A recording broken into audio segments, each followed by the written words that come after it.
Again, last call for any family members that will be walking with our senior athletes and band. Please start. Please begin to make your way to the far end of the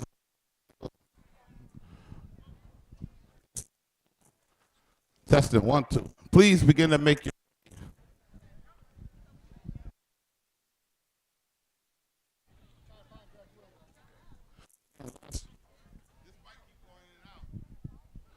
testing 1 2. Again,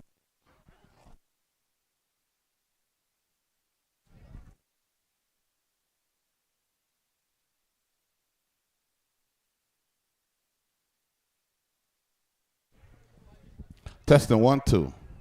Again, final call for all family members that are participating in our senior day. Please begin to make your way to the far end of the track where the teams enter and exit. We will be beginning in just a few minutes.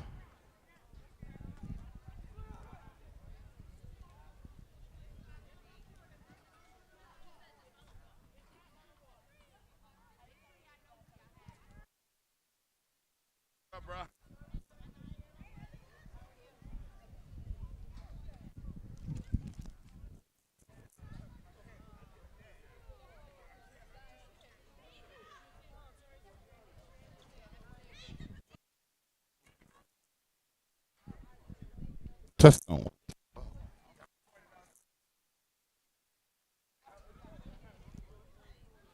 1 2. Testing.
Okay.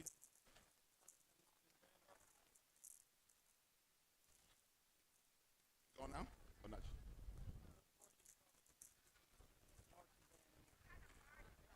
Guys, you want to come down this way a little bit?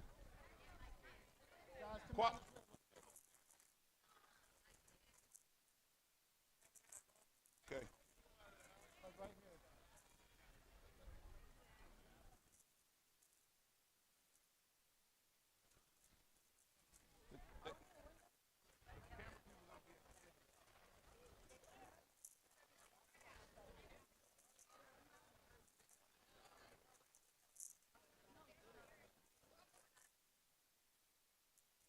I still ain't get that band list. Come on.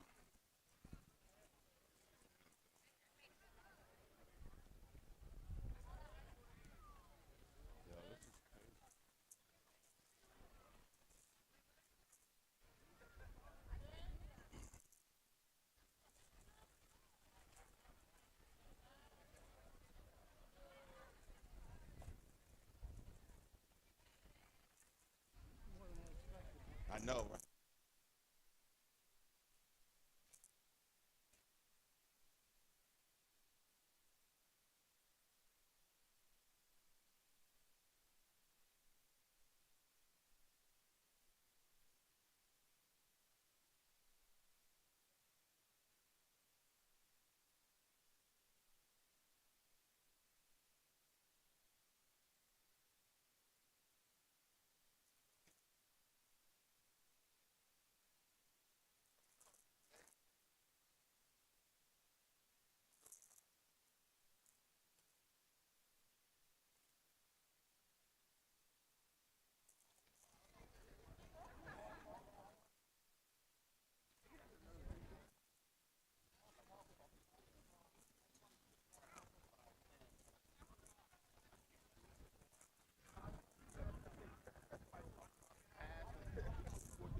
I'm so glad you said that on my phone.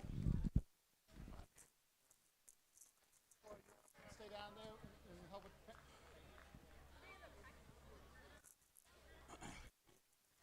Testing 1, 2. Plainfield. On behalf of Plainfield Superintendent, Mr. Rashawn Hassan, Plainfield High School Principal, Mr. Dr. Bilal, Plainfield School Board President, Ms. Hanae Wyatt, and Plainfield Athletic Director, Mr. Dan Cohn. Welcome to Hubstein Sports Complex for today's conference game between Franklin and Plainfield.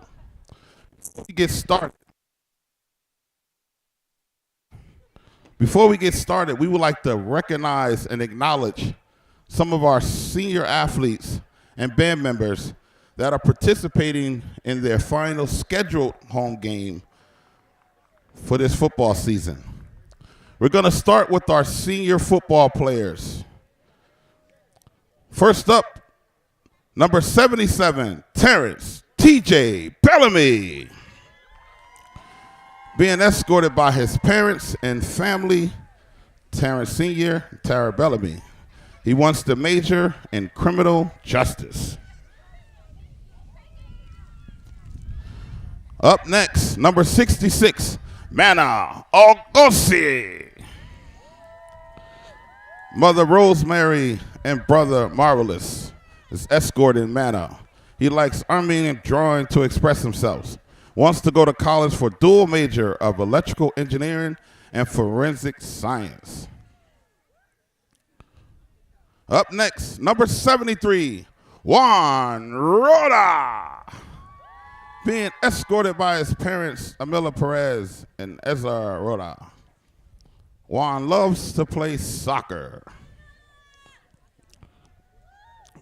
Up next, number 16, Eben Tyler, being escorted by his family and his mom, Ebony Tyler.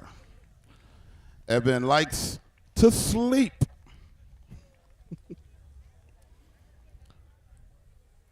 Next on the list for senior football players, number 32, Julian DeJesus. Julian's being escorted by his siblings, Rebecca, Michael, Christian, Gavin, and Gabrielle. Julian has a 3.1 GPA and wants to major in criminal justice. Up next, number 30, Gabrielle Barlett. Mr. Barlett is being escorted by his parents, Terry and Shamika. He has a 3.8 GPA and wants to go to college, and he loves sports. Up next is number 51, Elijah Burnett, being escorted by his parents, Akila and Brad, siblings Mike and Marley. Elijah has a 3.1 GPA and wants to go to school for business administration. Next up is number 9, Eddie Williams III, being escorted by his parents, Eddie Williams Jr., Shakira Brown, as well as family. Eddie likes helping out his family and wants to study to be an entrepreneur in college. Up next, number 56, Jasir Brown Yerby. Being escorted by his sisters, as well as his parents, Will and Shantia. Jasir has a 3.4 GPA, and he's also in the National Iron Society. He wants to major in sports management in college. Up next, one of the greatest tacklers in Plainfield history, number 27, Keywan Kirkland.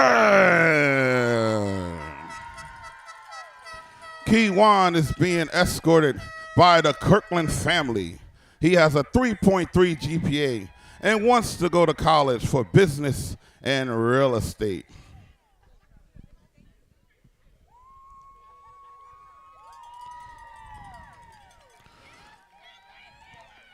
Number 26, Devin Clark. Devin's being escorted by his family and his mom, Kim Clark, sisters, Bree, Alicia, and Shanice. Devin wants to major in architecture in college.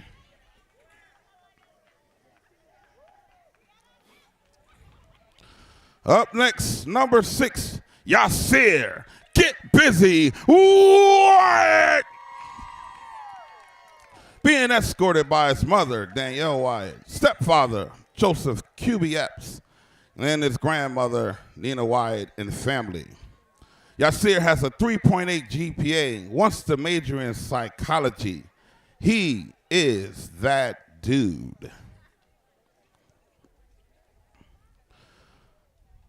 Up next for the Cardinals, number 4, Hassan Anderson.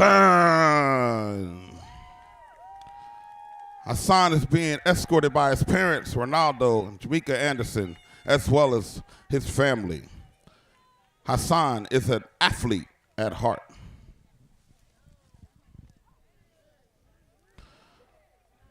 Up next for the Cardinals, the record breaker, the all-time leading field goal kicker in Plainfield history, number 15, Armando Ariel.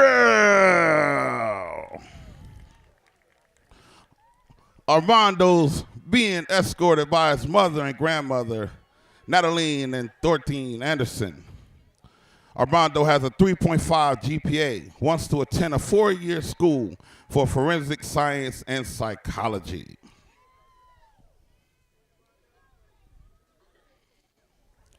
Up next for the Cardinals, number 7, Kendall Griffin.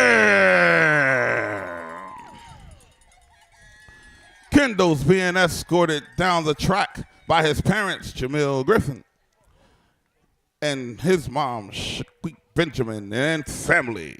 Kendall has a 3.0 GPA, wants to go to college for biology, and thinks the Cowboys are going to the Super Bowl. I'll leave that alone. I'm going to leave it alone. I will stick to the script. And last, but certainly not least, on our list for seniors here in Plainfield, number 55, Jose Cordova. He's being escorted by his parents, Cesar and Zulika, and his family, the Cordova family. Sway it's committed to Kent State, furthering his education in computer science and data mining. Let's have a round of applause once again for our senior football players here at Plainfield High School.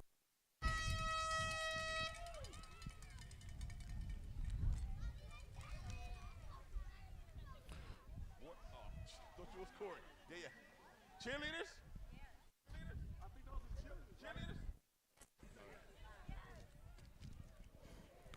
Next up, to be recognized here in their last scheduled cheering exhibition, will be our senior Plainfield cheerleaders. Starting with Miss Jalen Pennington. Jalen is a senior at Plainfield High School. She has an overall GPA of 3.0. After graduating, she plans on going to cosmetology school and getting her cosmetology license, and then later going to college to major in business to own her own business. Walking out with Jalen is her mom, dad, sisters, best friend, and family. Up next is Sanaya Tucker. Sanaya is a senior at PHS, and she has a 3.9 GPA. After graduating, she plans to attend Rutgers University in New Brunswick and study in pre-med nursing. Walking out with Sanaya is her mom, dad, stepmom, family, and friends.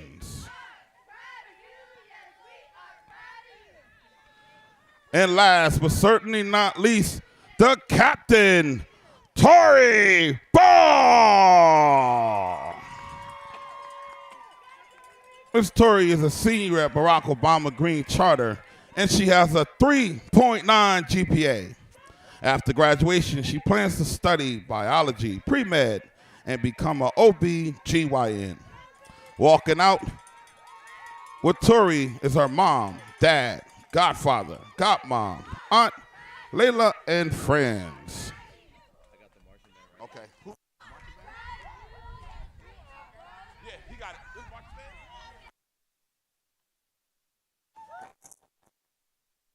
That video.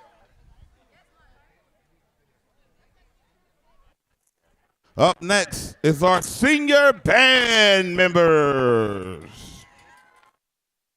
First up will be Michaela Simmons.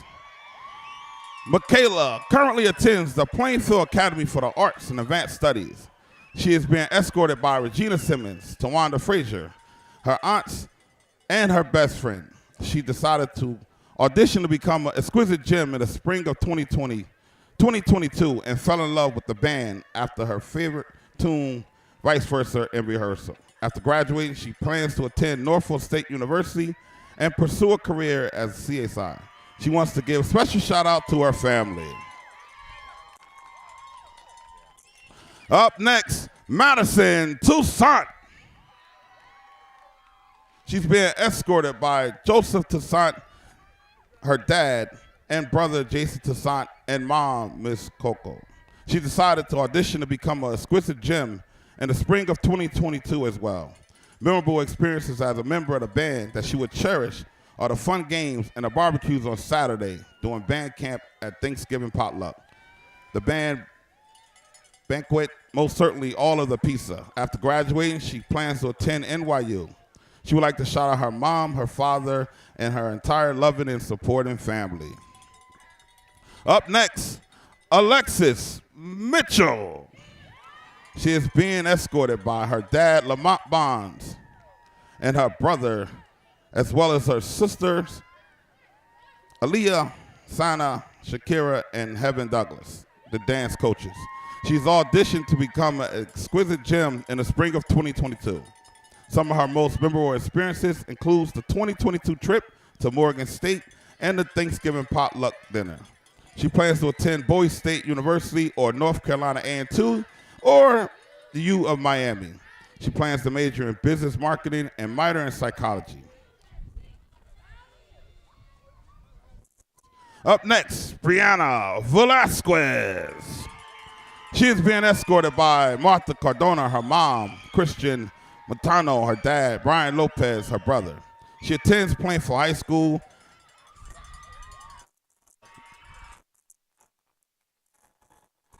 She's in the sousaphone section of the marching band, and she joined the spring of 2023. She fell in love with the marching band after her experience of marching in our very own 4th of July parade. Upon graduation, she plans to enroll in the United States Air Force. Last but certainly not least, Wilder Paez, being escorted by his Maria Vasquez, Fatima Portillo's girlfriend, Erin Torres. He attends the Plainfield Academy for Arts and Advanced Studies and joined the band as a saxophonist in 2019. He is our current head drum major. He never forgets the closeness of his saxophone section from the 2019-2022 season.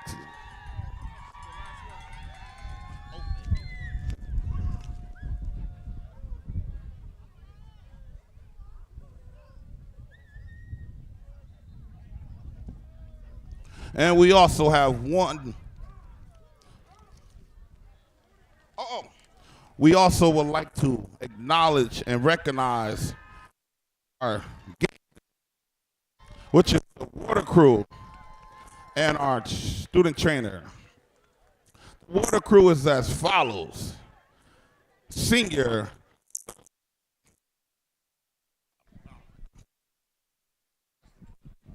testing 1 2. Our water crew, Serlene Meza.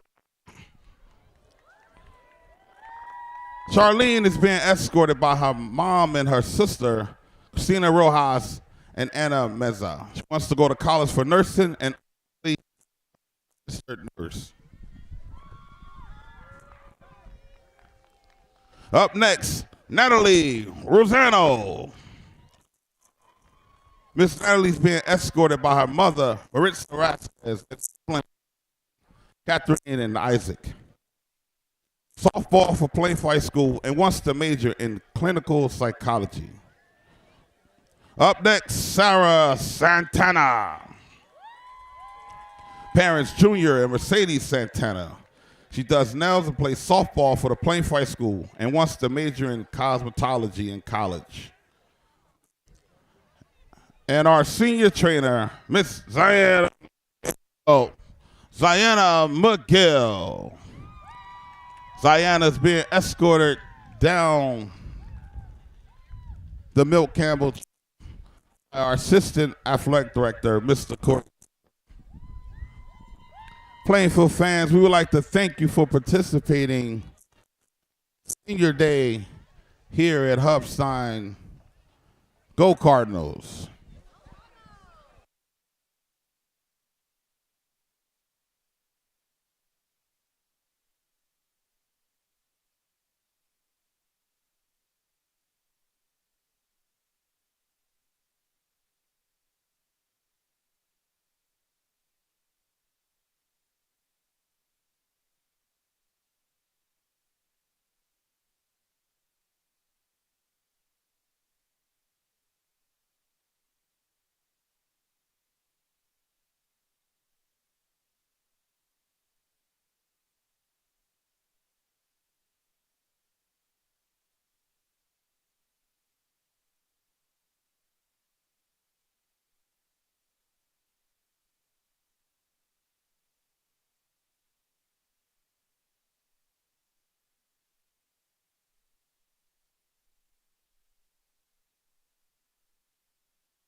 parents play a vital role in the development of our student athletes.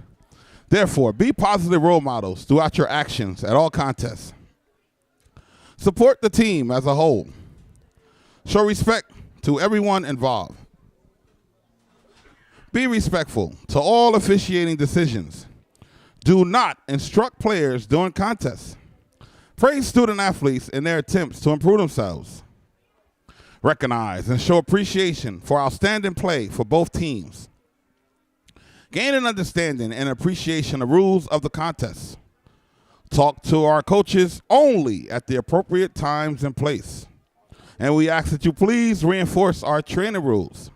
Help our student athletes learn that success is measured by the development of skills, not necessarily wins and losses.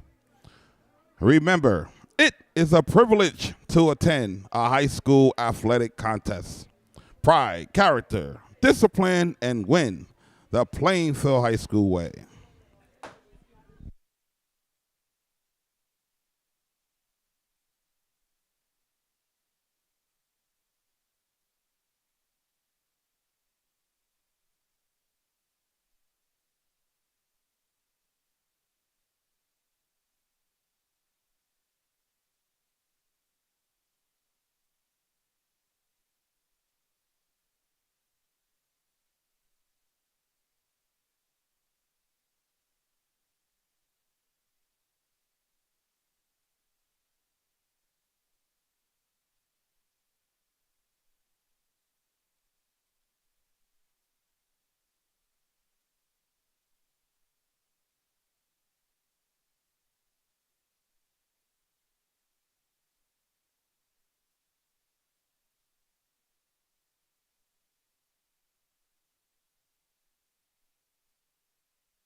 The Franklin Warriors.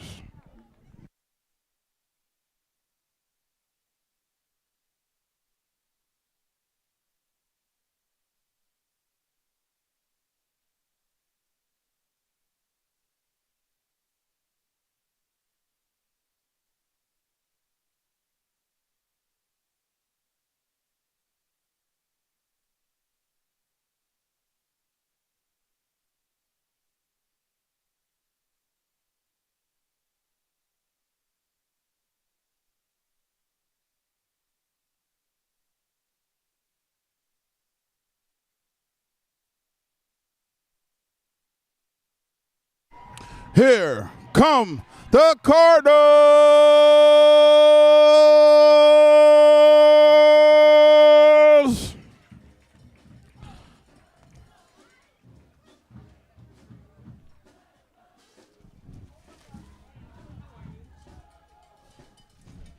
Assistant coaches, Donald Davis Jr., Anwar Counts, Darrell Kennedy Sr., Josh Webb, Ray Gross, Kenneth Howard, Tyrone Turner, Cesar Cardova, Kenneth Ciancio, Almajid Hutchins, Steve Cole, and the head coach for the Plainfield Cardinals, James Williams.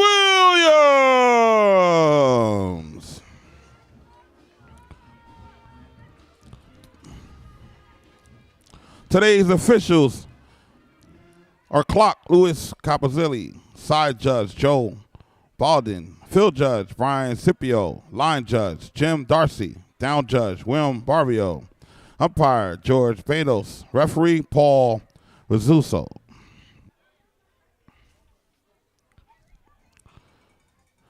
At this time, we would ask that everyone please rise, remove your caps, and limit your movement for the playing of our national anthem by the Plainfield High School Marching Band.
Thank you. Again, welcome to Hubstein Sports Complex and the Milt Campbell Track and Field for today's contest between Plainfield and Franklin. Parents, are you interested in advocating for your school community? The Plainfield Public Schools is looking for you. Join the PAT, parents and teachers together. Today's captains for the Cardinals: 73, Juan Roda. 66, Mana Ogusi. Jasir Brown Yerby, number 56. 55, Josue Cordova. 51, Elijah Burnett. 32, Julian De Jesus. 30, Gabrielle Barlett. 27, Kewan Kirkland. 26, Devin Clark. 16, Evan Tyler. 15, Armando Avio. 9, Eddie Williams. 7, Kendall Griffin. 6, Yasir Wyatt. 4, Hassan Sanders.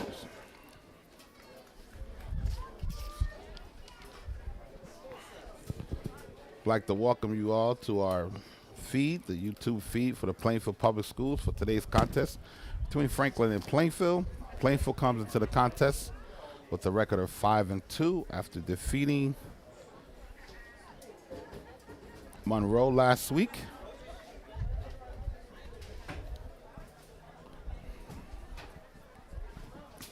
Franklin will receive the kick to start today's contest. After defeating Monroe last week out in Monroe, the Cardinals were led by Student Athlete Player of the Week, Mr. Alameen Watkins, who threw for a record 392 yards, breaking the record from Mr. Bryant in 2015 for Plainfield. That record stood for 8 years, and Mr. Watkins also included 2 rushing touchdowns on the day. So it was a very nice and beautiful day in Monroe last week, and the Cardinals are looking to keep the momentum going, headed into playoff action next week Game time is to be announced. It will either be Friday the 27th or Saturday the 28th. Franklin Warriors coming to this contest with a record of 2-6.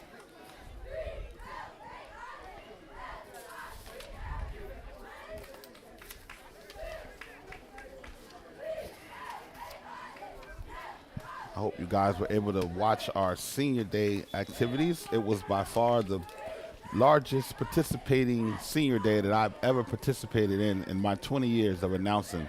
So I'm so glad that the community came out for the Cardinals today. So again, if you're new to this, you will understand and know that you may hear me say things twice because I'm also the PA announcer here at Hubstein Field. So if you hear something twice, it's not that I'm repeating myself. It's just that I have to alert the crowd, and I may also alert you here in TV land. Had a penalty on the play. 10-yard penalty, holding charge to Franklin. 10 yards from the spot of the foul. It will be 1st and 10 from the 10-yard line. Franklin comes into this contest with a freshman quarterback, Janai Caddy.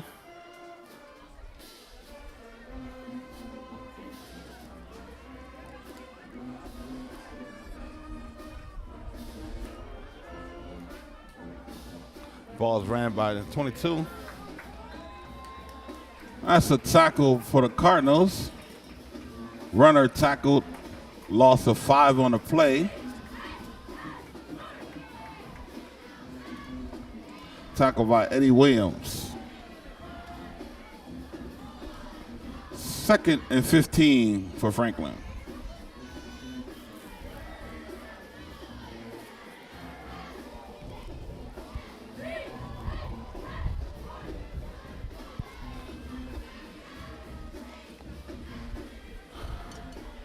Cardinals are trying to get their defense stout this year.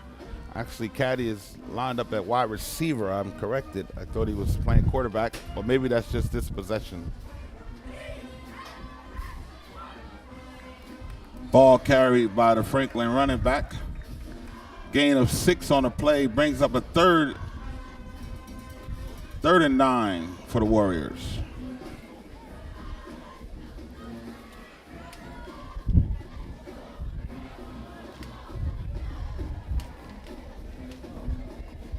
The Warriors coming to this contest.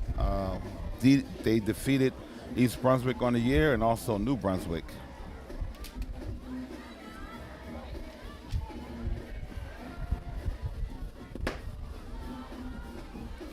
It's a 3rd and long for the Warriors. Shotgun set for the quarterback.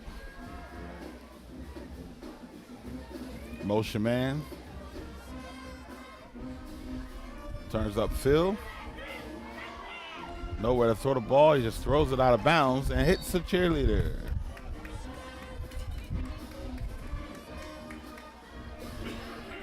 That pass is incomplete. Brings up a 4th and 9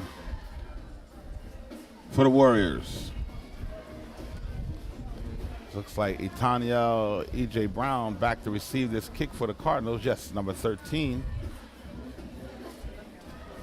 Back to receive the kick for the Cardinals is number 13, Etania E.J. Brown. Plainfield Cardinals cheerleaders are still donning their pink for Breast Cancer Awareness Month. And the Franklin cheerleaders are also in their pink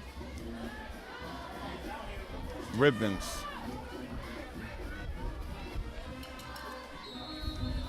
That's E.J. Brown on the return, taken down at the 22-yard line. Plainfield will have it 1st and 10.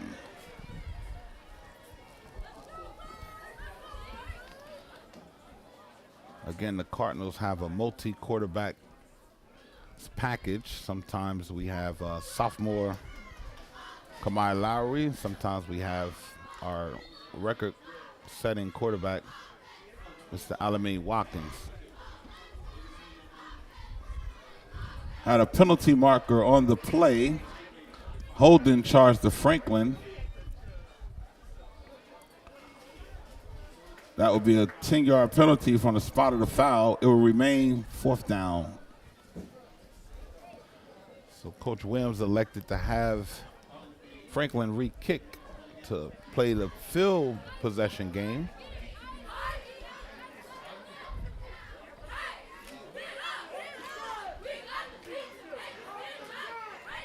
Back to receive the kick for the Cardinals is number 13, Itaniel E.J.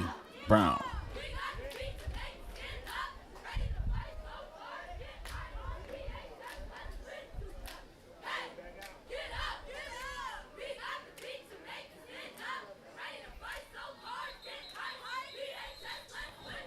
Penalty on the play. We have a timeout taken on the field. Timeout by Franklin. As I was saying earlier today, the Plainfield Cardinals qualified for the state tournament. First state tournament contest game in 11 years for the Cardinals.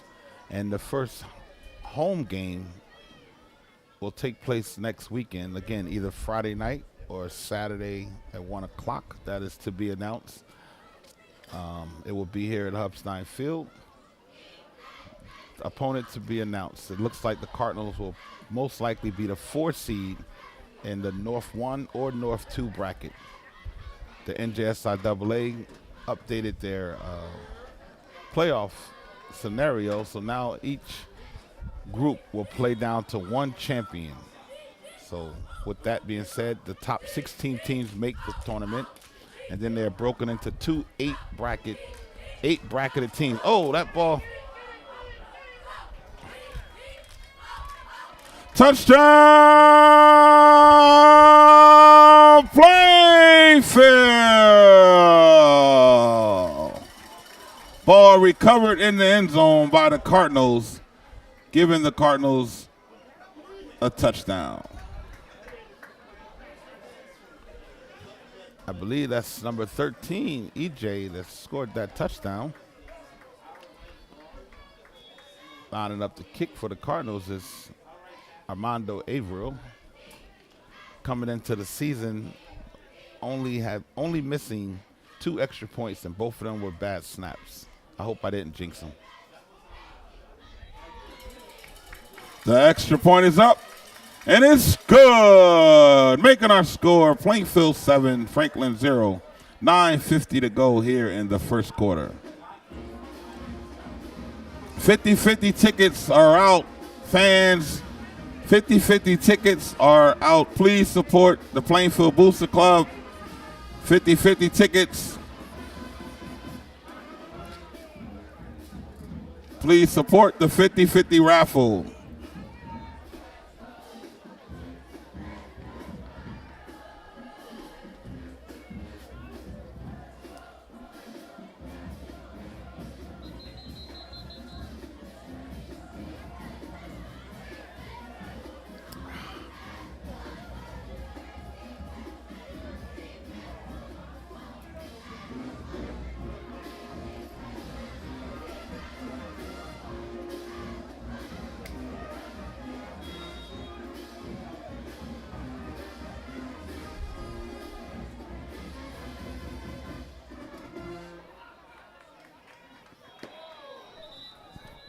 That ball is kicked into the end zone. Franklin will have it 1st and 10 at the 20-yard line.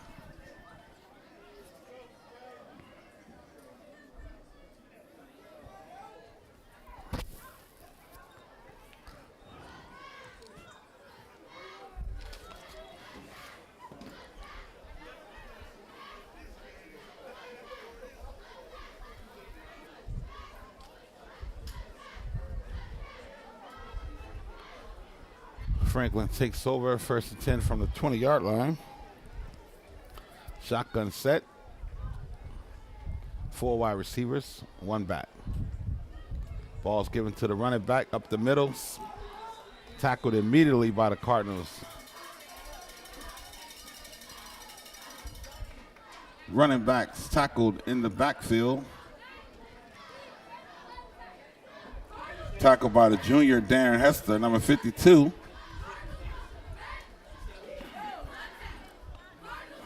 Loss of 3 on the play brings up a 2nd and 13.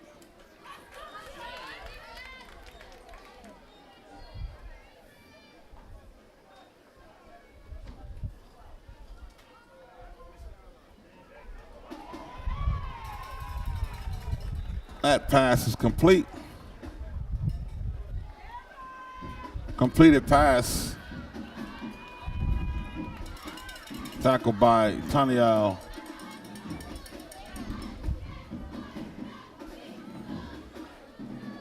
E.J. Brown. Brings up a 3rd and 5 for Franklin.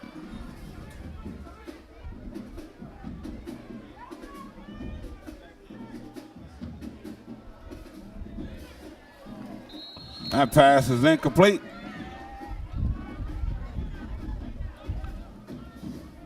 Fourth down for the Warriors.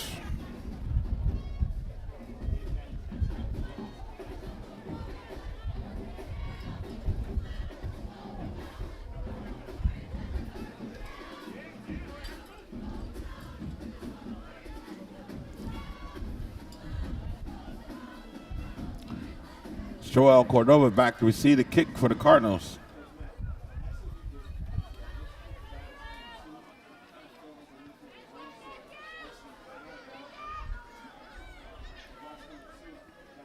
That ball will be down 1st and 10 at the 46-yard line. The Cardinals will take over 1st and 10.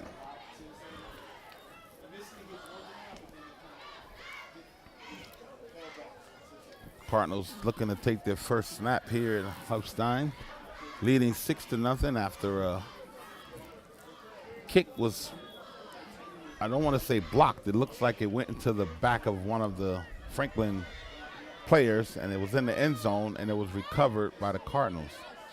Shotgun snap for the Cardinals, first snap. That ball is ran by Yasir Wyatt, tackled. Loss of 1, no gain on the play, making it a 2nd and 10. The Warriors were ready for that. Looks like they're in a cover 2 set. Actually, it's just one safety back for Franklin. Looks like that's wide up the middle for the Cardinals.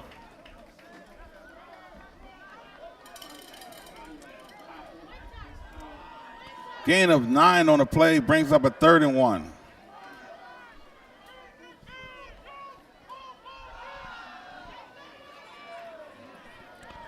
That's wide on the carry.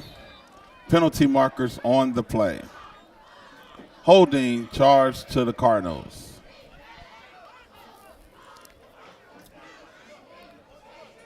I'm sure that's one of the areas this week that Coach Williams and staff was pleading with the players to minimize their penalties. Last week, we were penalized 21 times.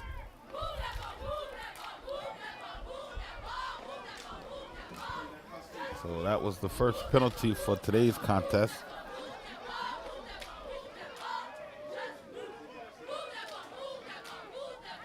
Shotgun set for Watkins.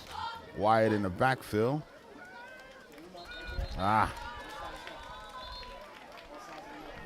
Penalty on the play. False start. Charge to the Cardinals.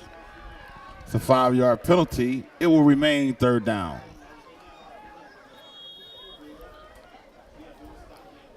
A windy day here in Plainfield. The wind facing the old Millenberg, almost said Milt Campbell, blowing towards the Millenberg Hospital, which is now an apartment complex for those historians. That pass is incomplete, bringing up a 4th and long for the Cardinals.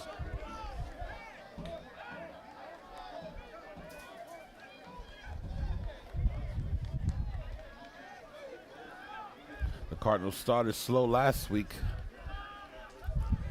and then put up maybe 28, 30 points in the second half. So again, these are some of the things the Cardinal coaches are probably working on and critiquing and fine-tuning to try to get the Cardinals ready for postseason action. Oh!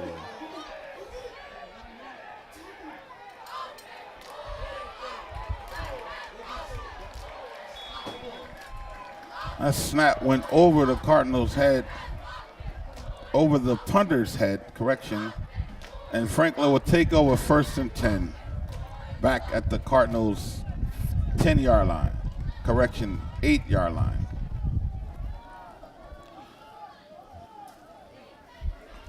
I believe the snapper thought he had to get a little extra mustard on that snap, being that he was hiking it into the wind. But from the looks of it, that wasn't necessary, and that ball went directly over our punter's head. So Franklin is set up nicely at the 9-yard line.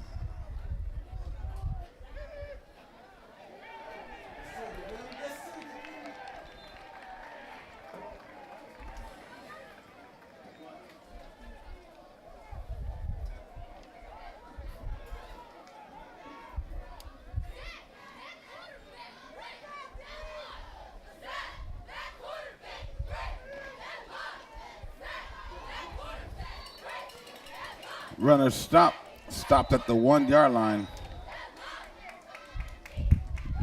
Brings up a 3rd and 1.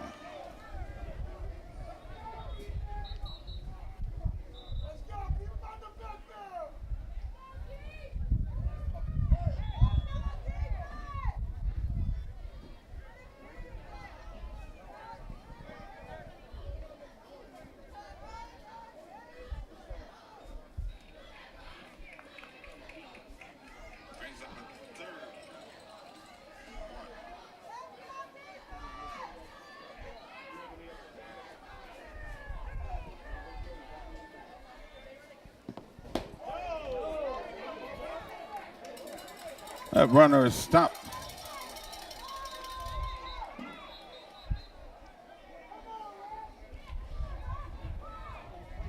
Quarterback stopped.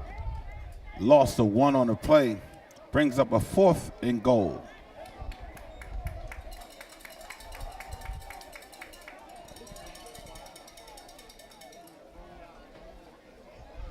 Strong push by the Cardinals on that play. Look for play action or some type of bootleg here on this play. I'm not sure Franklin is going to try anything up the middle again, as the Cardinals are led by Josue Cordoba playing nose tackle. And as I said, they're in a shotgun set. I didn't think Franklin would try anything up the middle with any type of quarterback sneak. Motion man, quarterback's ready. Up the middle, Kiwan. That runner is tackled in the backfield by Kiwan Kirkland. Plainfield will take over 1st and 10.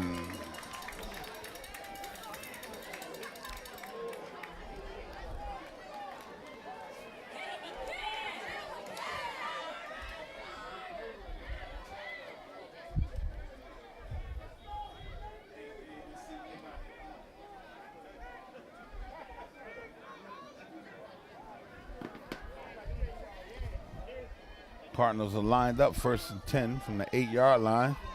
Shotgun snap for Watkins. Hands it off to Wyatt. Wyatt up the middle.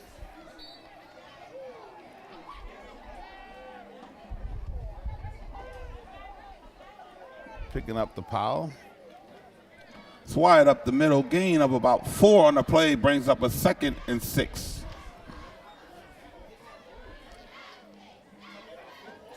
I would say, well. Cardinals in a no huddle. Watkins with the snap. Back to Wyatt. Wyatt up the middle. That ball's ran up the middle by Yasir Wyatt. 1st down, Plainfield. I believe the Cardinals are going to remain running the ball as long as Franklin stays in this defense that is trying to negate the pass. Quarterback keep round the side. That's Alameen Watkins with the quarterback keeper. Design play to the sidelines. Gain of about 6 on the play. Brings up a 2nd and 4.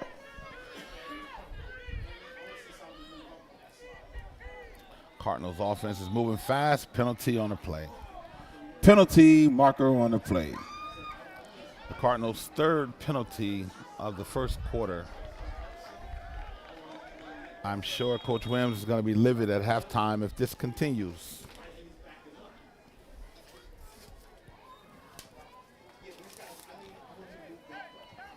Looks like single coverage.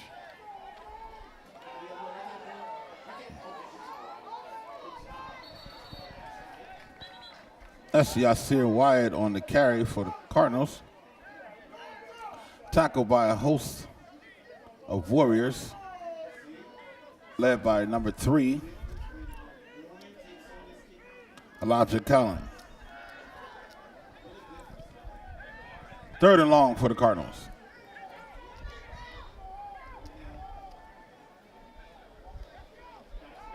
Uh-oh, we got something.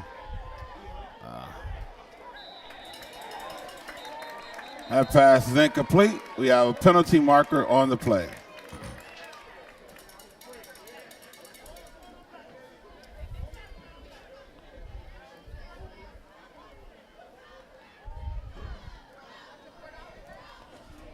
Holding charge against Franklin.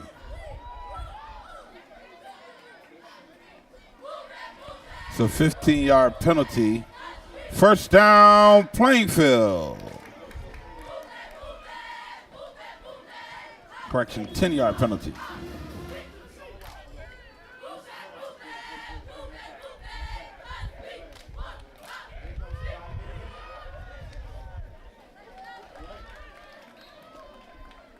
That ball is ran by White.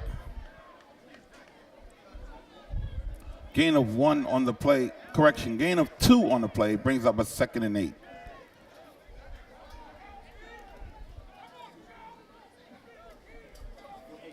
Cardinals getting a good push up the middle in this offensive set that they're running. So usually the Cardinals throw the ball a lot, but like I mentioned before, Franklin's in a defense that's preventing us to throw the ball at this time. So the Cardinals are going to do a lot of running. We have penalty markers on the play.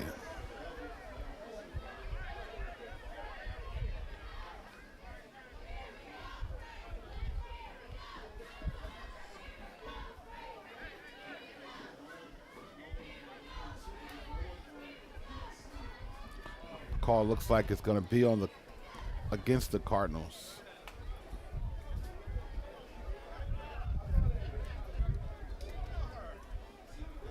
It's a holding charge to the Cardinals. It's a 10-yard penalty from the spot of the foul. 2nd down.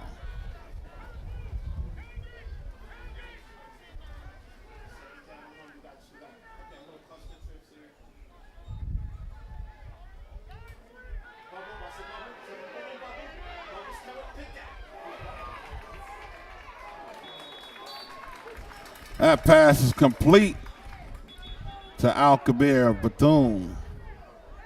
First down, correction. We have a penalty on the play.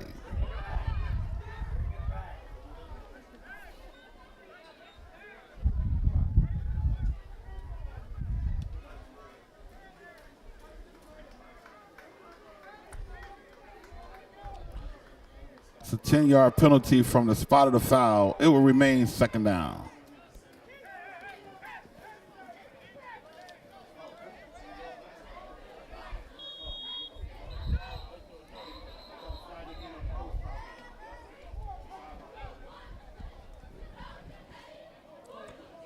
We have a penalty, sideline warning charge to the Cardinals.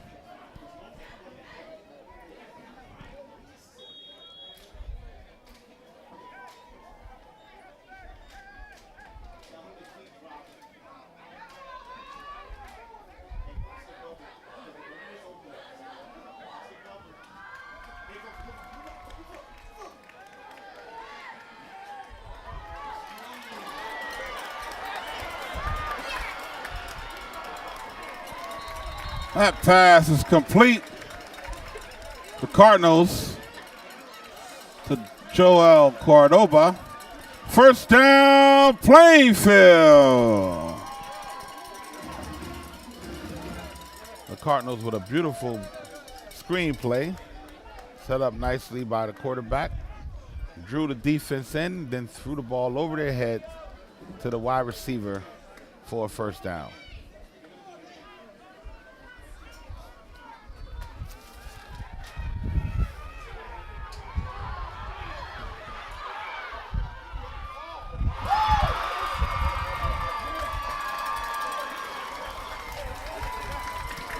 Touchdown, Plainfield! Alameen Watkins to Al Kabir Bethune. Bethune did a wonderful job coming back to that ball, and all that was left was him and the defender to get to the end zone. And Bethune was able to get the 1 yard necessary to score the touchdown.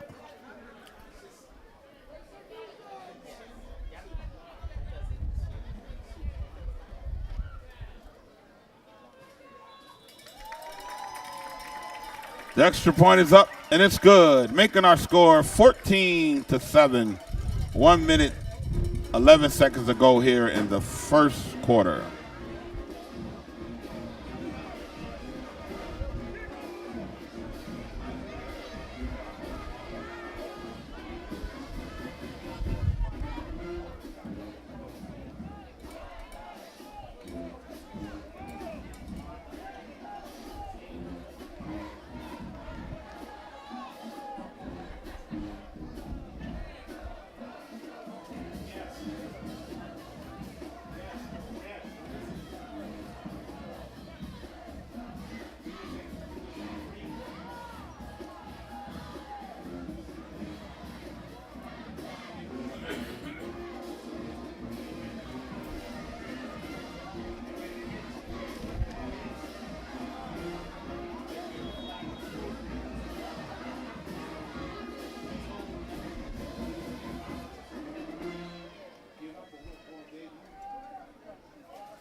The Warriors' returner was tackled at the 6 yard line.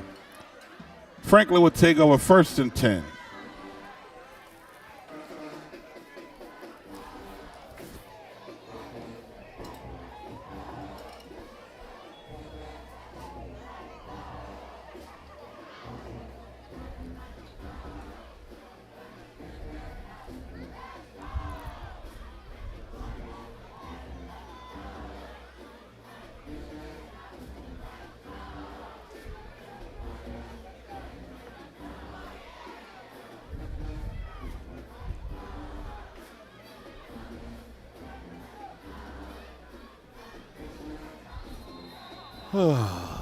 We have a penalty on the play for the Cardinals.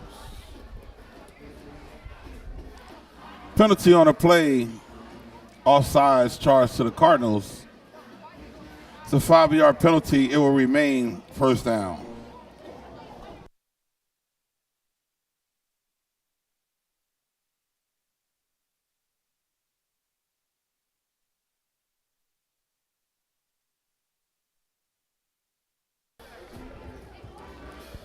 That ball was ran by Franklin's running back.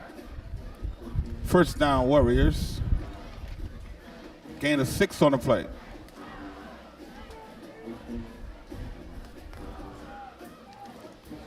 Again, for those of you that are watching, it's very hard to read the numbers of these student athletes from the booth.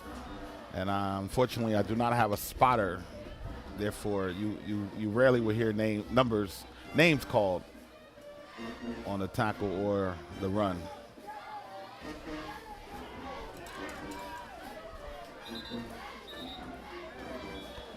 I have a penalty marker on the play. Personal foul, roughing the quarterback.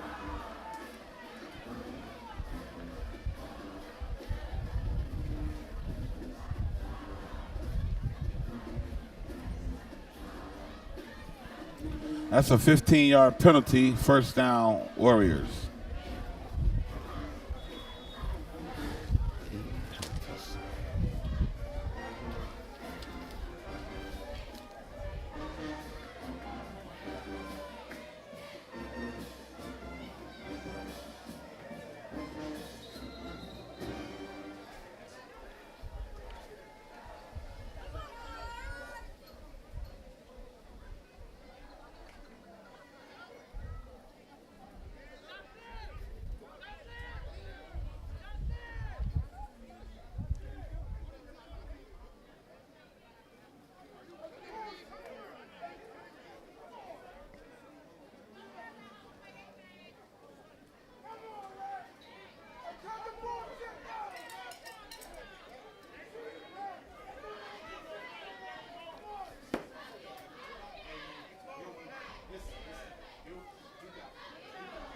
Not sure what happened there.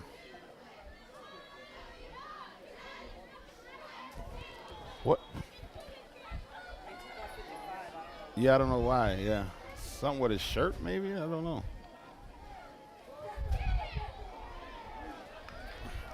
That's 32 on the carry for Franklin. Amar Flute brings up a second and short. It looked like Cordova had to go out for one play.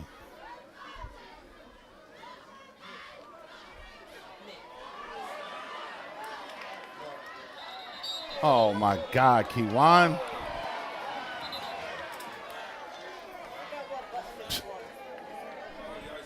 We had a holding penalty charge to Franklin. We also have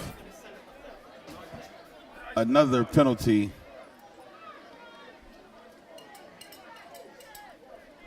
on the sideline.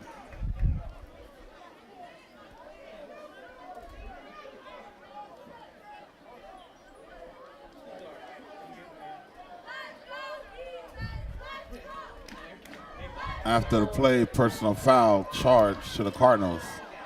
So that's a 15-yard penalty. It will be first down. And that will complete the first quarter of action with our score 14-0.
We back here at Hubstein Field in the Milt Campbell track.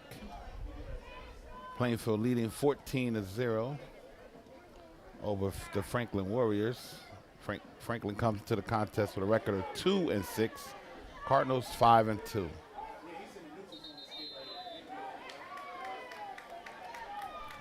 So penalty on the play.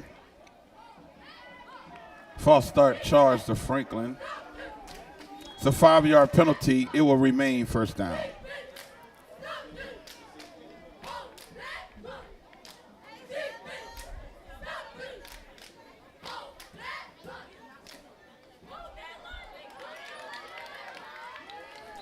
That's 32 on the carry. Amar Flute. Knocked out of bounds by the Cardinals. Gain of 1 brings up a 2nd and long.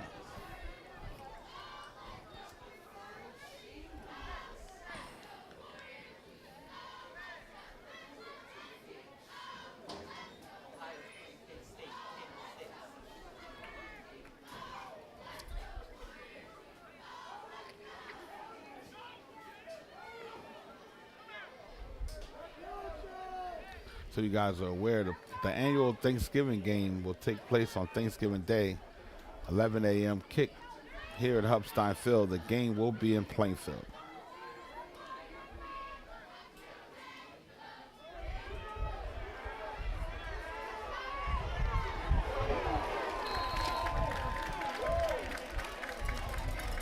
That ball is ran by number 1.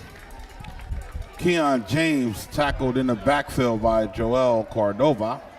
The safety came up for the tackle. Brings up a 3rd and long for Franklin.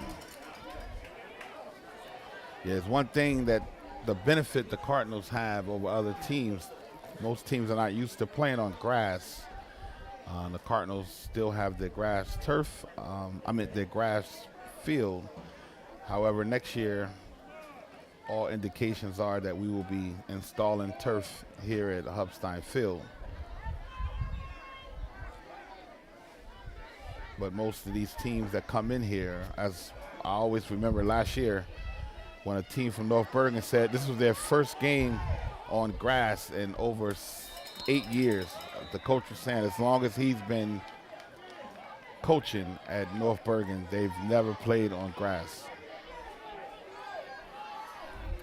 That pass was incomplete, brings up a 4th and long for Franklin. Back to receive the punt for the Cardinals, number 12, Joel Cordova.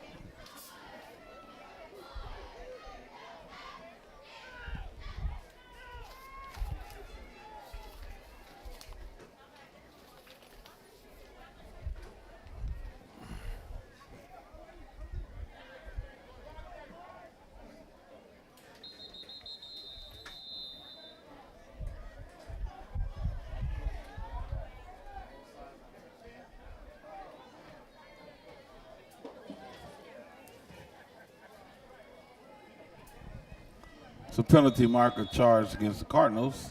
It's a 5-yard penalty. It will remain 4th down.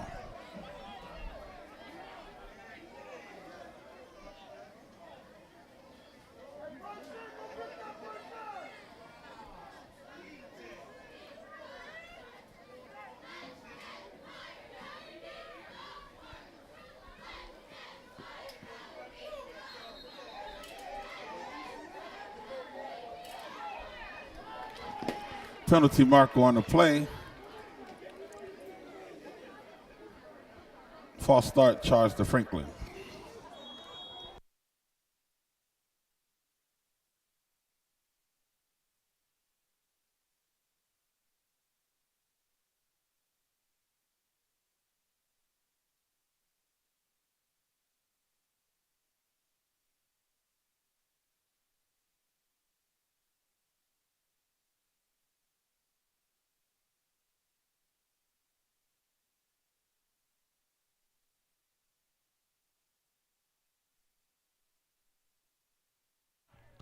We have a timeout taken on the field. 10 minutes, 51 seconds to go. 2nd quarter.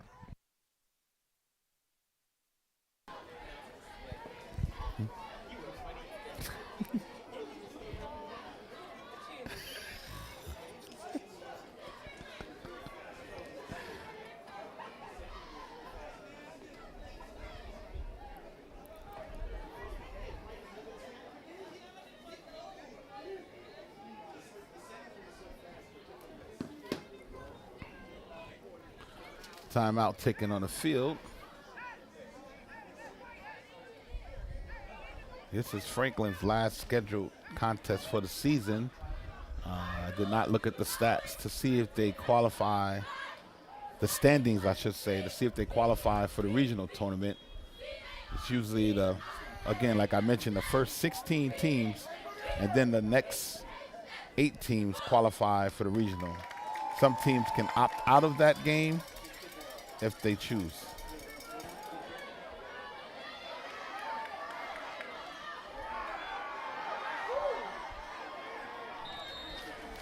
That ball is returned by the Cardinals' Joel Cordova. Knocked down at the 50-yard line. Plainfield will have the ball 1st and 10.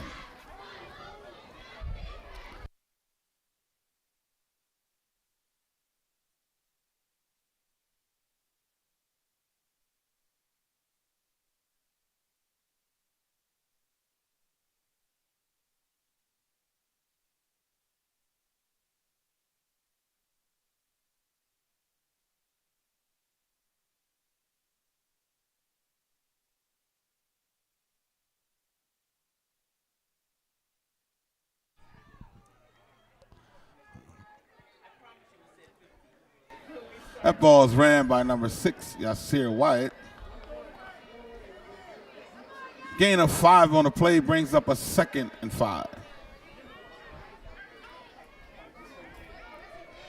Cardinals are bringing in number 50, Chance Fitz, outside linebacker. Defensive lineman and offensive lineman.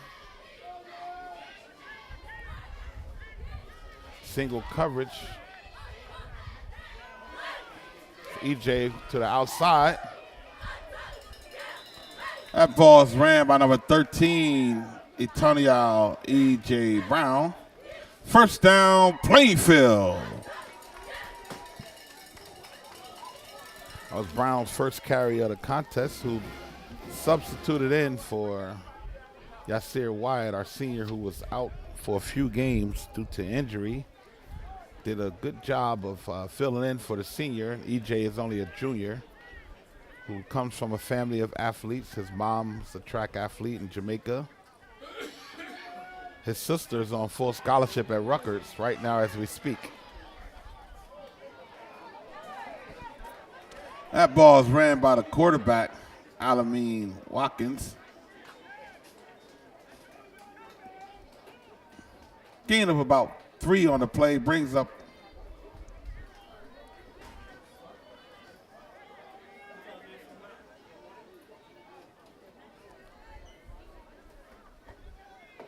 second and short. Pause there. I wasn't for sure if it was 2nd or 3rd down.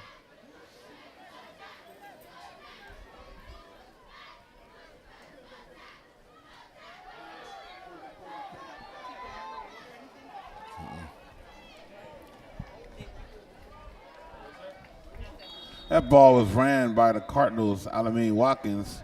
Penalty mark on the play, holding charge to Plainfield.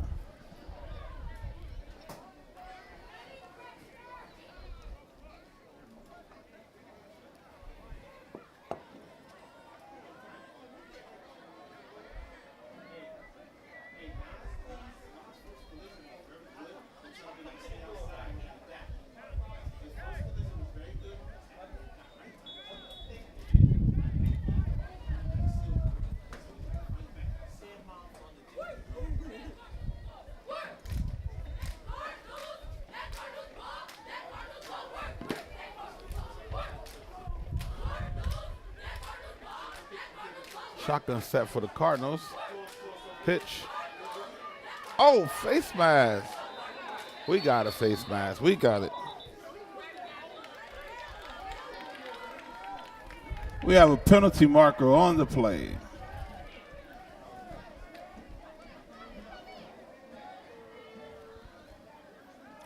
Personal foul, face mask. Charge to Franklin.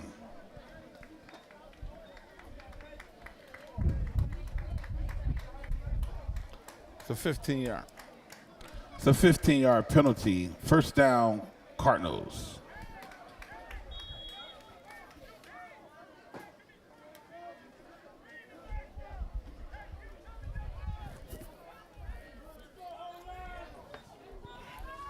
Shotgun set. Motion man.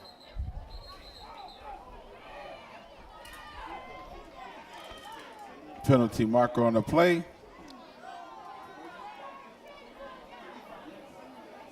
False start charge to the Cardinals.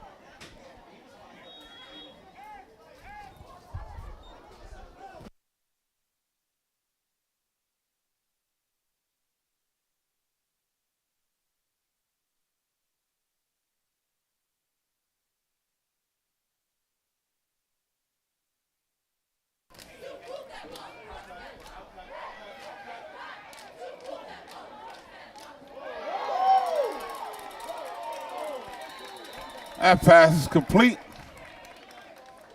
Complete pass to Bethune. Watkins to Bethune. First down, Plainfield. Again, both Watkins and Bethune have scholarship offers to UMass. Bethune, I believe, also has interest from Syracuse and UConn.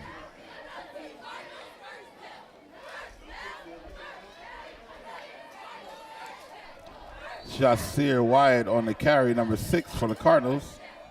Tackled by a host of Warriors.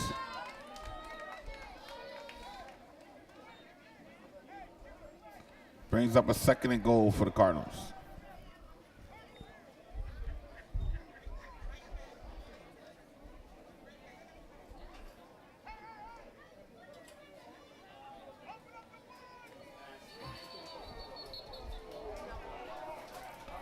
Penalty marker. False start charge to the Cardinals.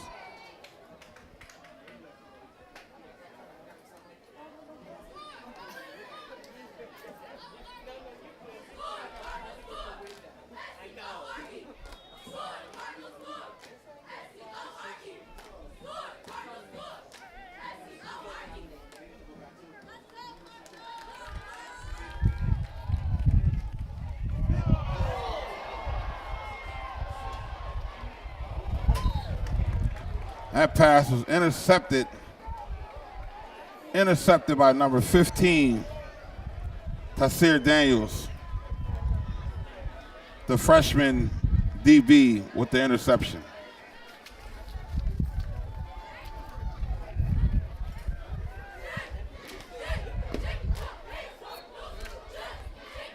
It's a nice play by the freshman defensive back for Franklin. Interception for the Warriors sets them up. Cardinals were driving, trying to put more points on the board, and were unable to. Shotgun set here for the Warriors, see if they can capitalize.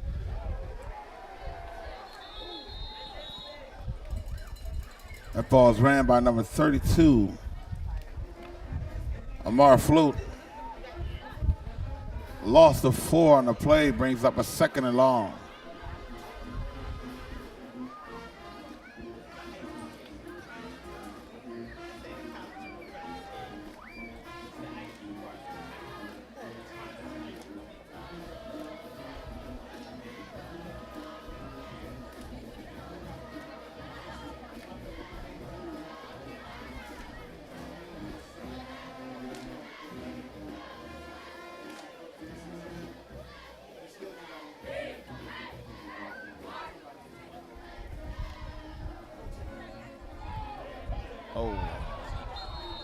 That pass is incomplete. Brings up a 3rd and long.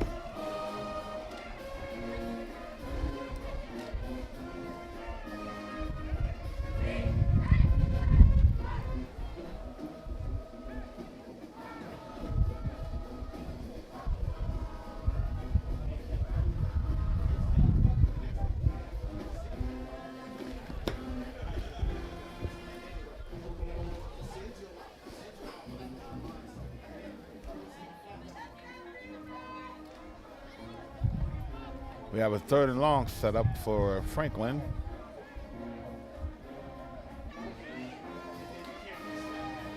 Cornerbacks Dupiche and Kendall Griffin for the Cardinals. Set to. That pass is incomplete. Brings up a 4th and long for the Warriors.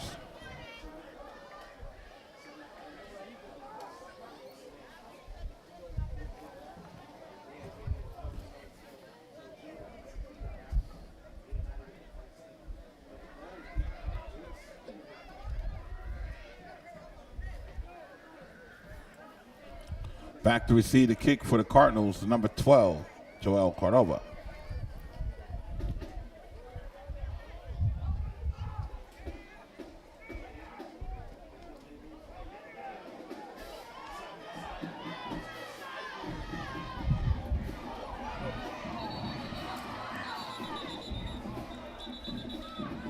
We have penalty markers on the play.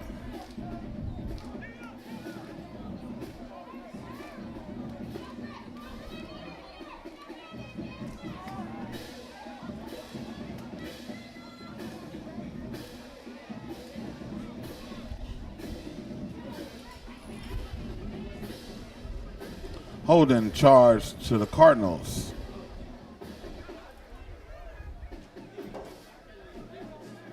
Ten-yard penalty from the spot of the foul. It will be 1st and 10 for the Cardinals. The ball is being spotted. The 46-yard line.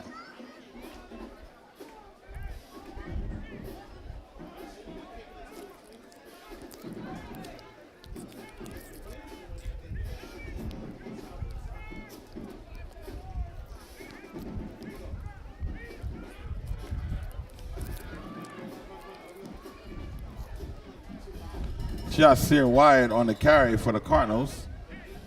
Gain of about 6 on the play brings up a 2nd and 4.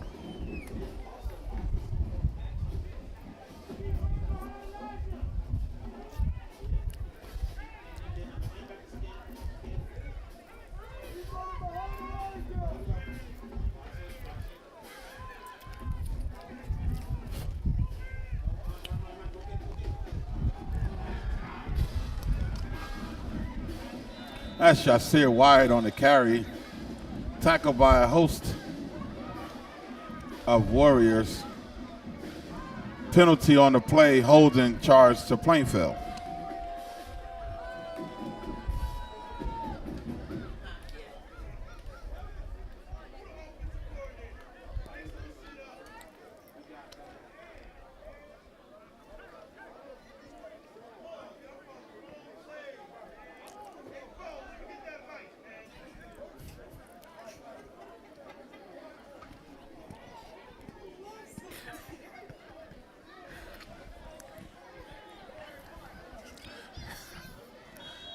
That brings up a 2nd and long for the Cardinals.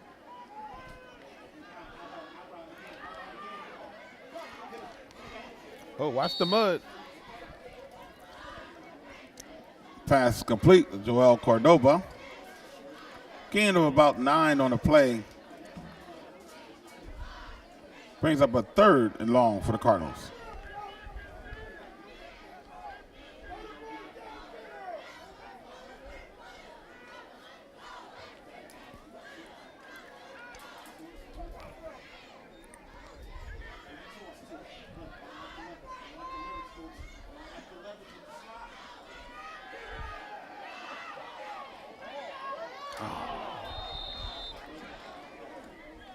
Pass is incomplete.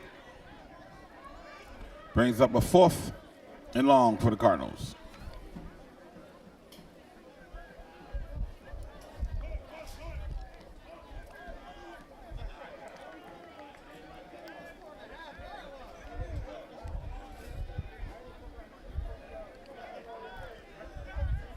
Cardinals are lining up the punt. Back to kick for the Cardinals will be number 8, Alameen Watkins. Back to receive for Franklin's number 1, Bryce Payne.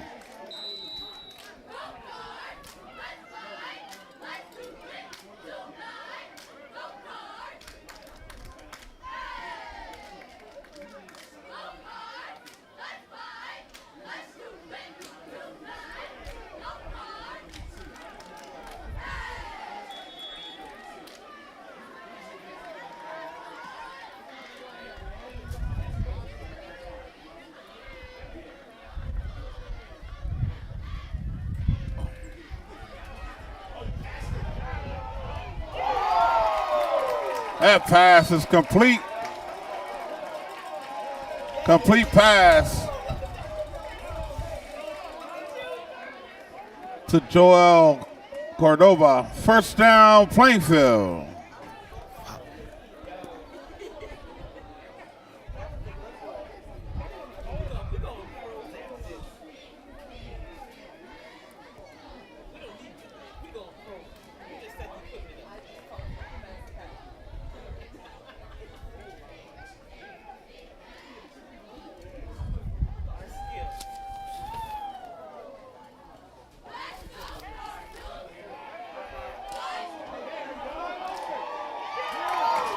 Touchdown,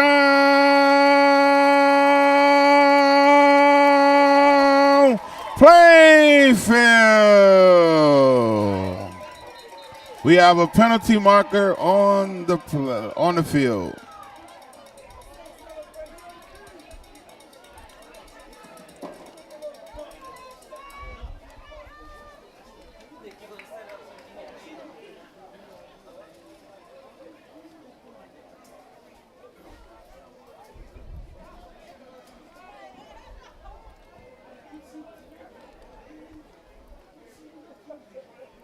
Unsportsmanlike conduct charge to the Cardinals.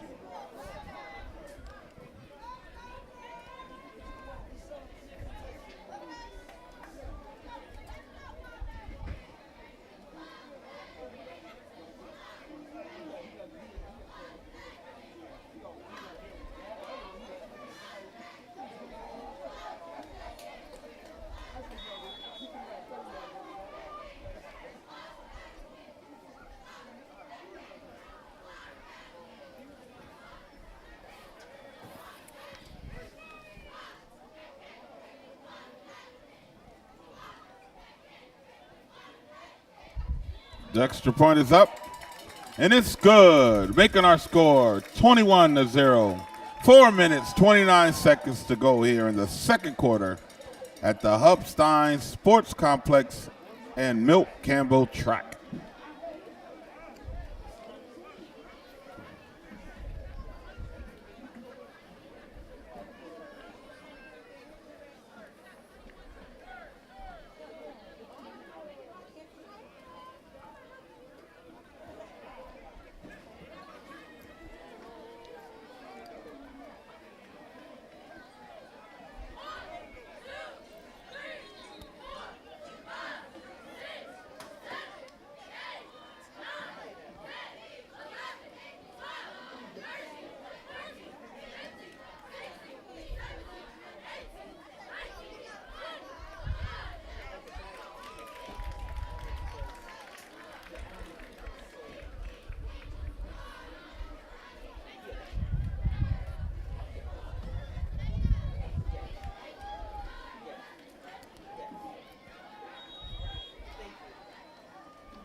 Ball's kicked out of bounds. Penalty marker on the plate.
We have a penalty on the play. The officials are trying to sort it out, being that it was a penalty on the Cardinals prior. Then the ball went out of bounds on the kick. I think they're being penalized the 15 yards. The 20 yards and then the 15 yards. That's why Franklin has the ball at the 45-yard line. Correction. They're going back to the 50.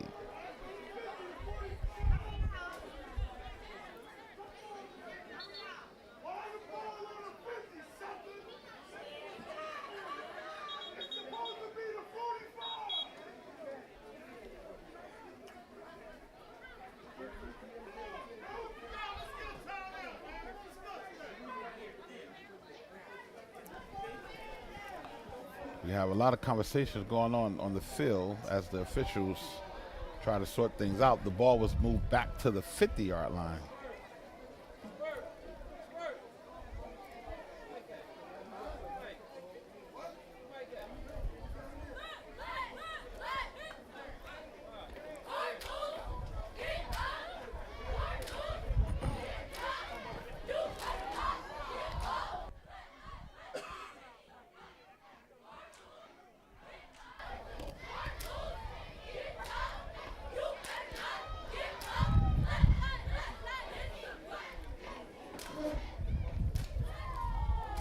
Looks like everything is sorted out. They will start at the 50-yard line.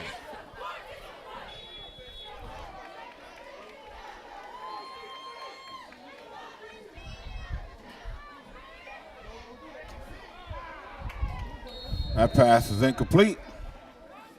Brings up a 2nd and 10.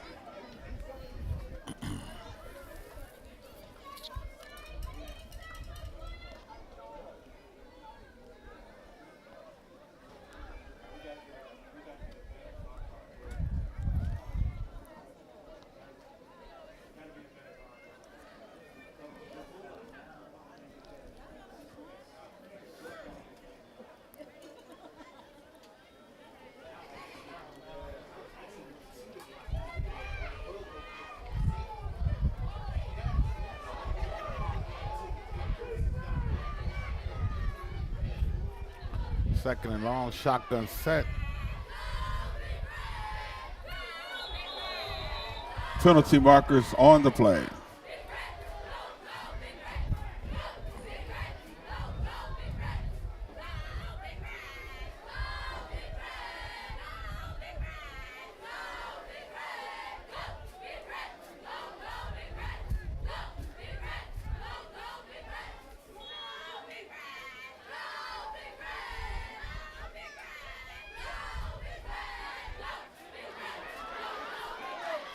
That pass is complete. Completed pass to number 2, Janai Caddy. First down for the Warriors.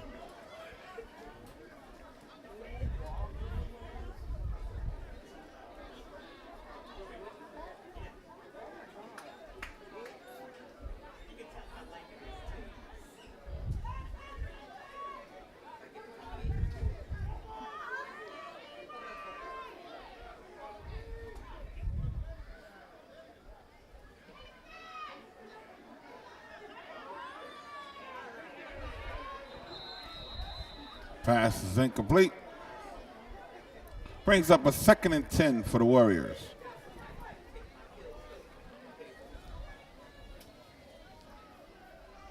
The Warriors are looking to capitalize on great field position. Trying to get their passing game going. Their last 2 plays have been passes. Trying to complete their scheduled games with a victory here at Plainfield as they again look to go into regional action, or if they're able to defeat us, believe it or not, it's a chance they may can sneak into the playoffs because there are a lot of power points involved with defeating a Cardinal team with 5 victories. As the rules are, you get points. They will get extra points for every victory that the Cardinals have. Penalty marker on the play.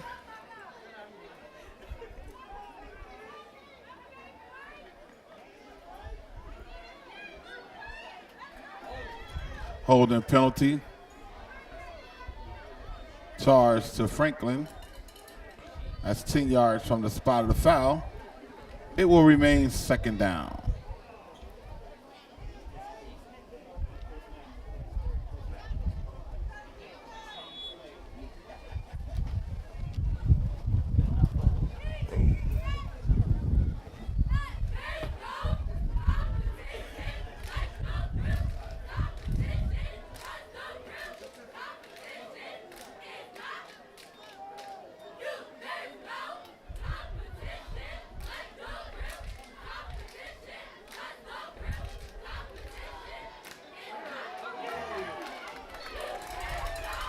That's a sack. Sack on the play by the Cardinals. Josue Cordova. Loss of 3 on the play brings up a 3rd and long.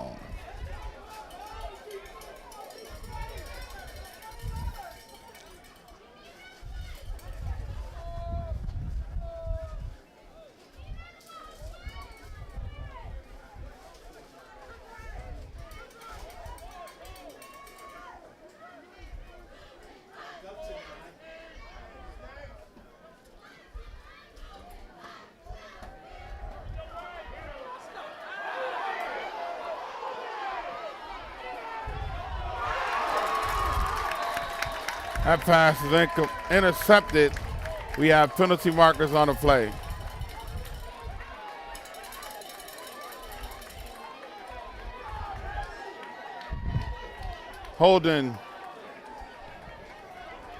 Holding charge to Franklin. That penalty will be declined. Plainfield will accept the interception. Plainfield will take over 1st and 10 from the 44-yard line.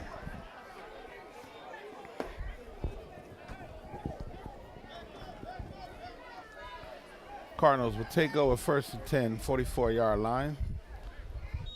Trying to see, Cordova is back out there in action. He suffered a injury to his ribs area in that last offensive set for the Cardinals, but he's back out there.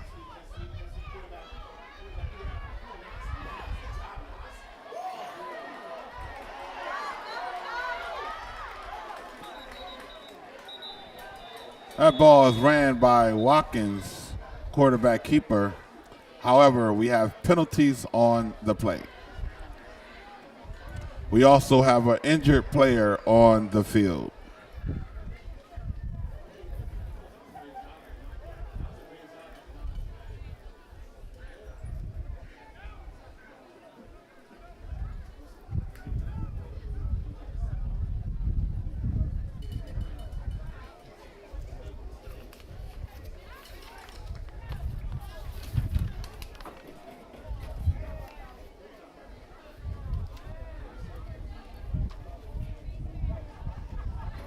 Have a round of applause for 56 Warren Bell. Hope for a speedy recovery.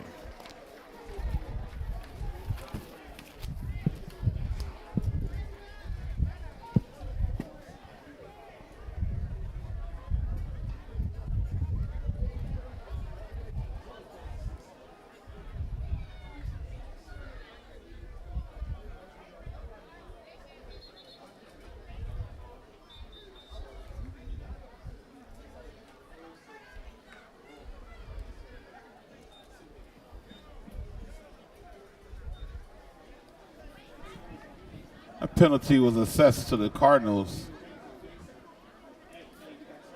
making it a 1st and long for PHS.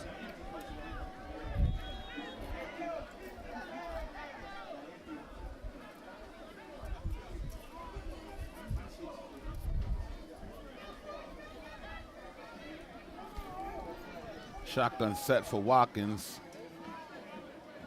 5 wide receiver set. Quarterback keeper. That's Alameen Watkins with the quarterback keeper. Scramble for about 9 yards on the play. Brings up a 3rd and long.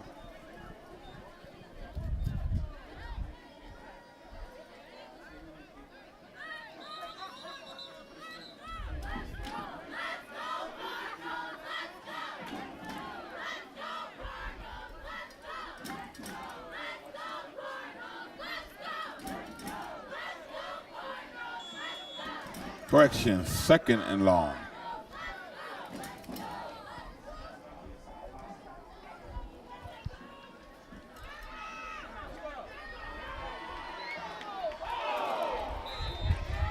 That pass is broken up. Strong play by Caddy and the Warriors. Brings up a third and long for the Cardinals.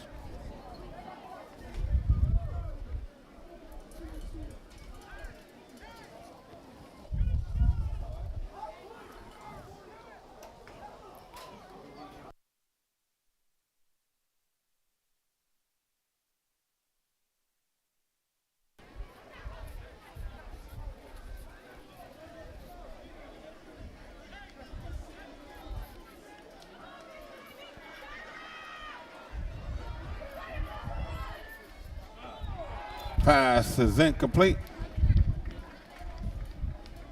Attempted pass to number 5 for the Cardinals. Incomplete. Brings up a fourth and long.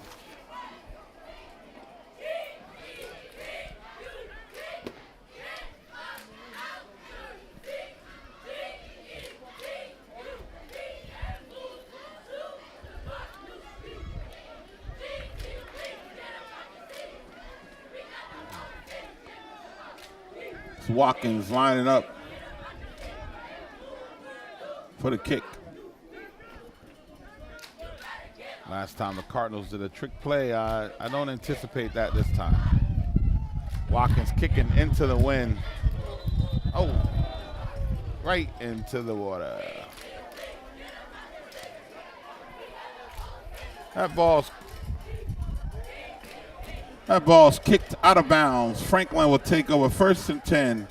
The ball will be spotted at the 50-yard line.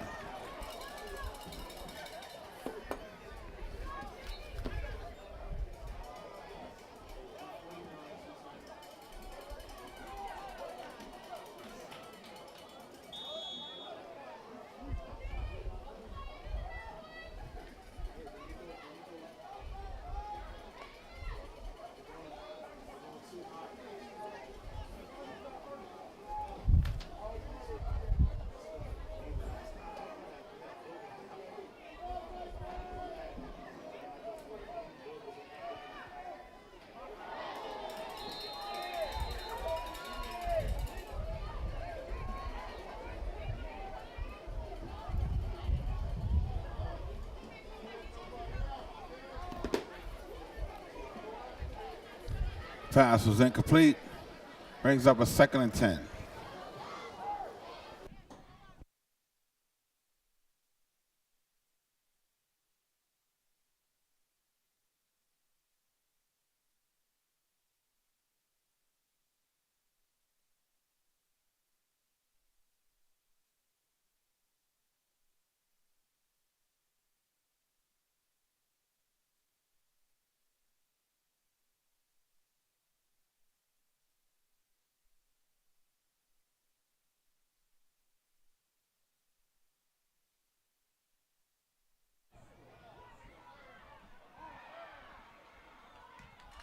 That pass is complete to Janai Kenny. Penalty marker on a play.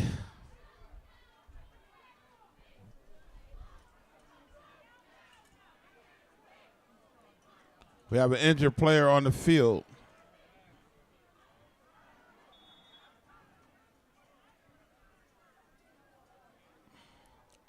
Personal foul charged to the Cardinals.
That pass is incomplete. Brings up a second and goal. Second and goal for the Warriors.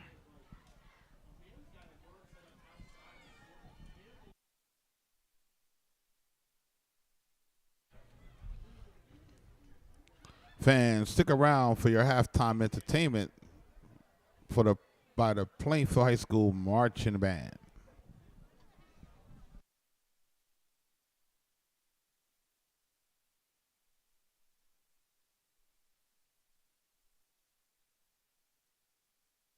Timeout. Timeout taken by the Cardinals.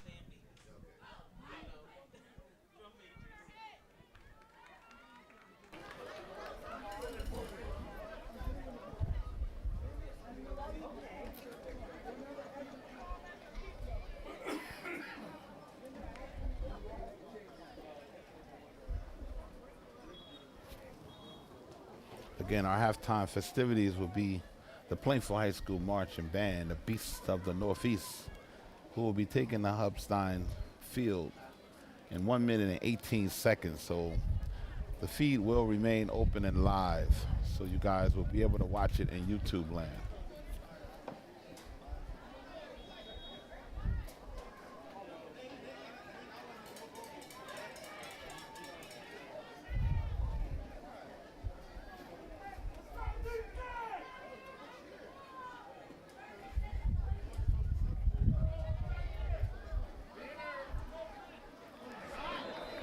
That pass is complete. Touchdown, Franklin.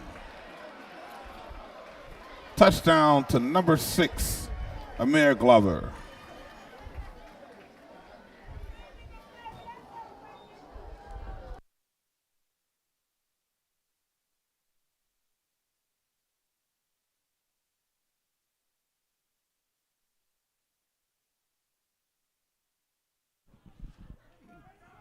Just a reminder, fans, the Plainfield High School Booster Club is still selling 50-50 tickets.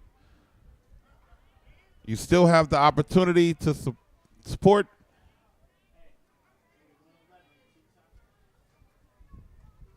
the 50-50. Please support the 50-50. We have a penalty marker on the play. Again, 50-50 tickets are going around. Please support the Plainfield High School Booster Club. Offsides charge to the Cardinals. Half the distance to the goal line. It will remain for the extra point.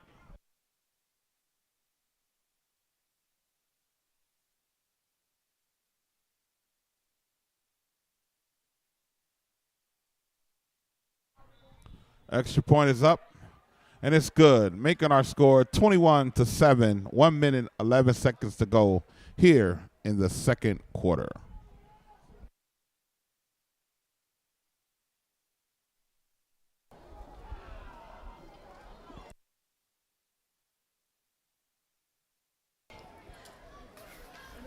And that extra point was good, making our score 21-7, 1 minute and 11 seconds to go here in the second quarter.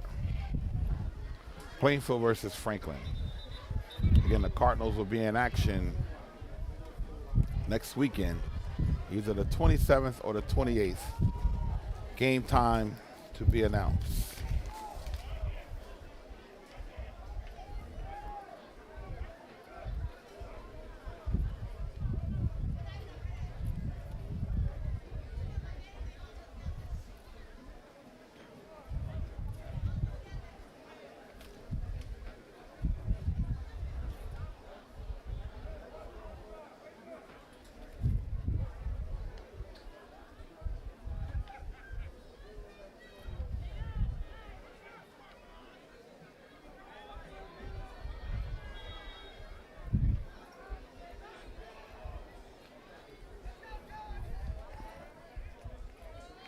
Franklin will be kicking off to the Cardinals.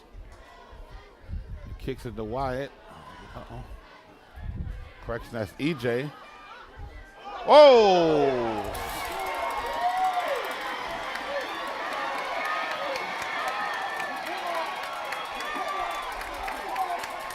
Touchdown!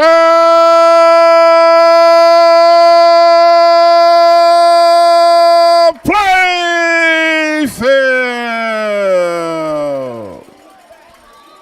Etonia E. Brown.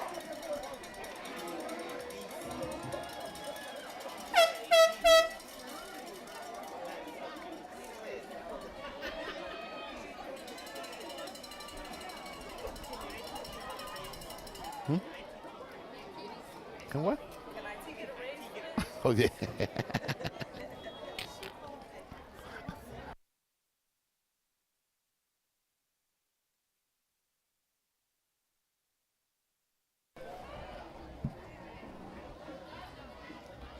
Exciting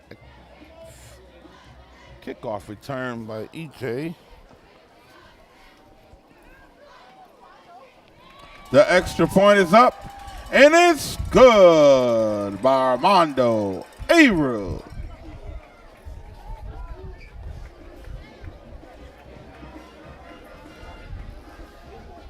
Cardinals definitely answered the call to go into halftime with that nice kick and move by EJ. And he was able to elude the defenders with that track speed that I spoke about earlier from his sister and his brother. It looks like EJ has it as well, and his mother, I also should add. Very loving family who goes by the name Team Brown.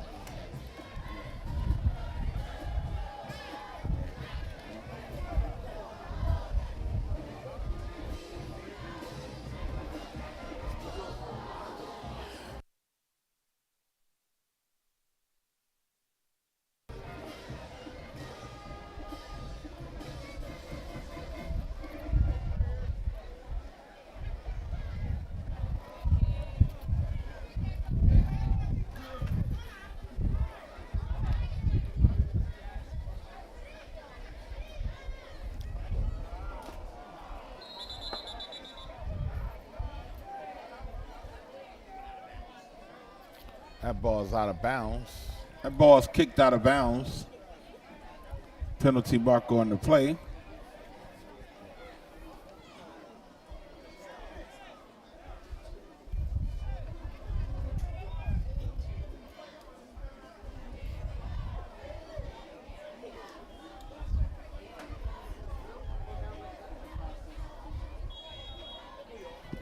Ball will be spotted at the 35-yard line.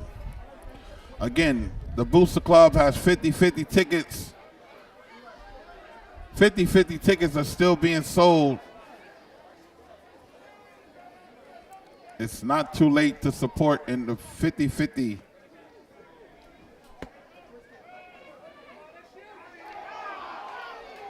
That pass is incomplete, broken up by Kewan Kirkland.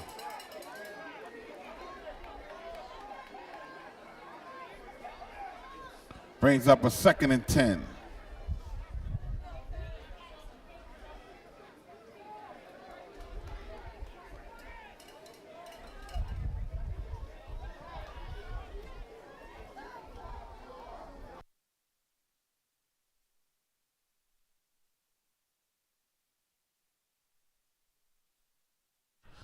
Today's chain gang is Derek Thomas, Dominique Blackman, and Hassan Haq.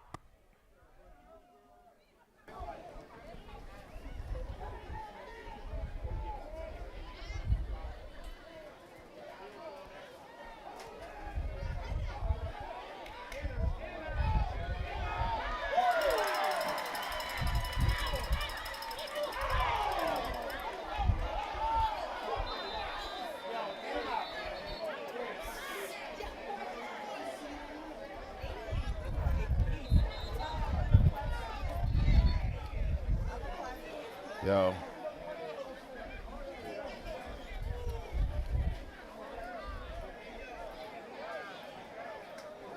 So he,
we have a holding charge to Franklin.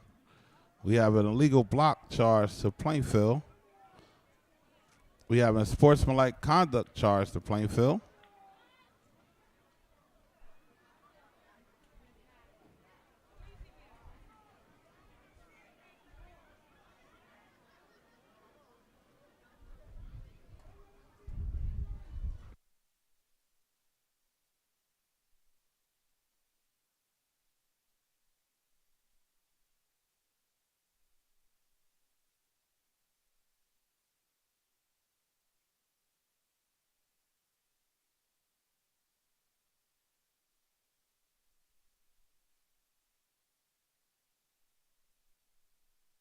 Looks like the ball will be spotted at the 50-yard line.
Franklin will keep possession.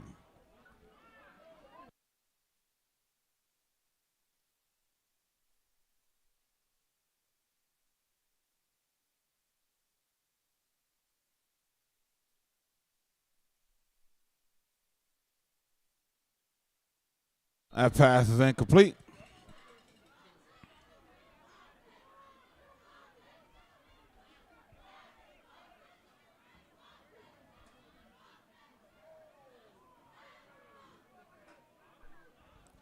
Brings up 2nd and 10.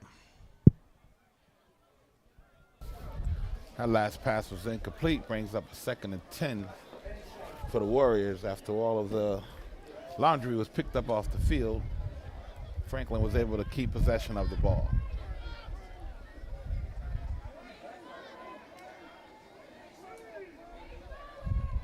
It's quarterback number 9. Oh, that's a completed pass. Tackled by Italia E.J. Brown.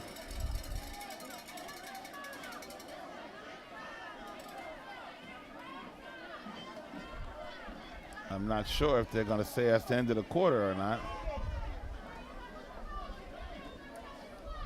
putting time on it?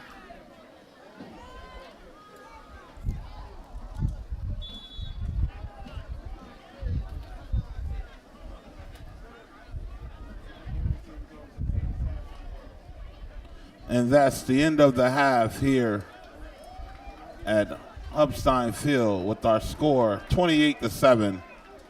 Plainfield leading Franklin.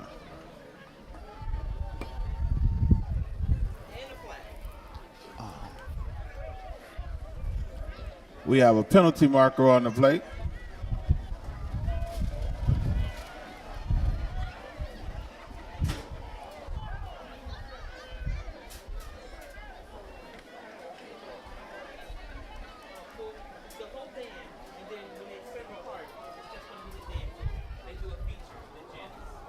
All right, yes, sir.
Ladies and gentlemen, please take your seats. This is the part of the show you've been waiting for. Out of the Queen City, Plainfield, New Jersey, precision marching, electrifying sounds, pride, heart, and soul. Led by drum majors Wilder Paez and Shamar Briscoe, introducing the beast of the Northeast, the Plainfield High School Marching Band.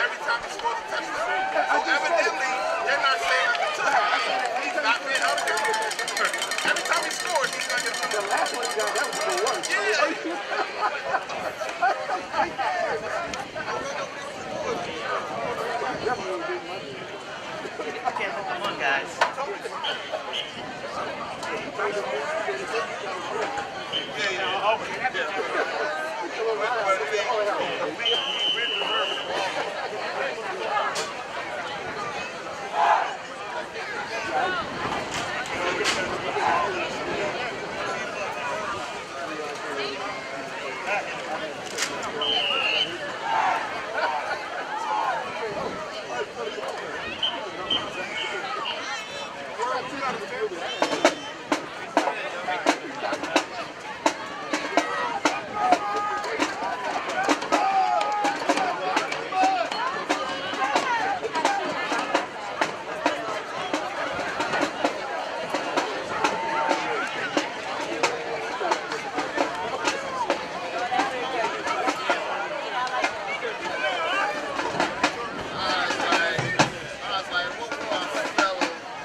First, the precision drill up to the tune of the Whispers is a love ballad.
Under the direction of and choreographed by our director of auxiliary unit, Tyler Davis, the exquisite gems were performed to the music of Maroon 5, Moves Like Jagger.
Give the Plainfield Marching Band a round of applause.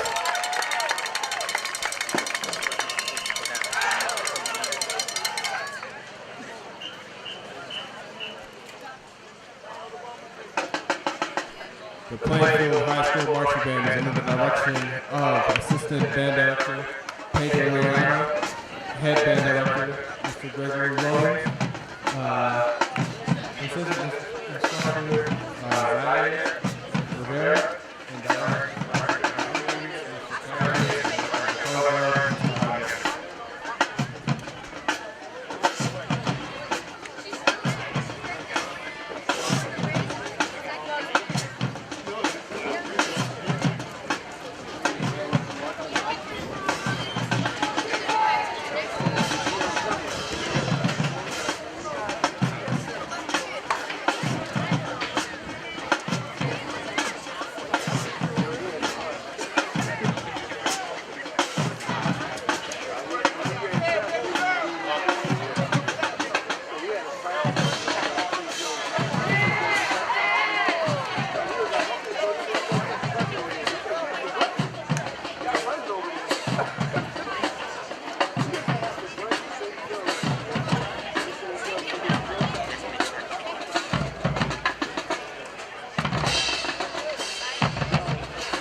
We're back live here, Hubstein Field. Start the second half. Plainfield versus Franklin. Franklin will be kicking off on a 25-yard line due to a penalty at the end of the first half. Oh! That Cardinal returner will be brought down at the 50-yard line, 1st and 10. Ball returned by the Cardinals, number 32.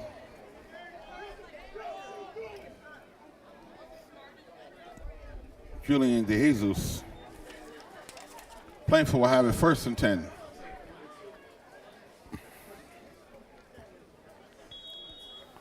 And the Cardinals is leading 28-7 here in the last contest scheduled for Plainfield to complete the regular season, I should say, as next week the Cardinals will host a playoff game. Time and date to be announced. That ball is ran by number 6, Yasir Wyatt. Penalty marker on the play.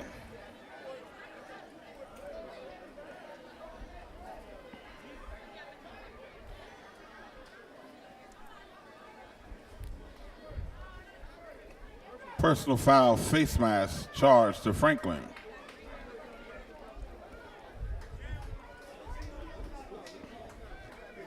It's a 15-yard penalty. 1st down, Plainfield.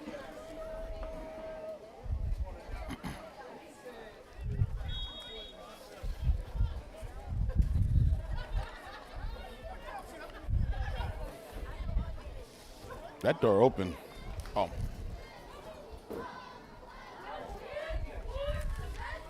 It's Wyatt on the carry. Tackled after a gain of about 4 yards.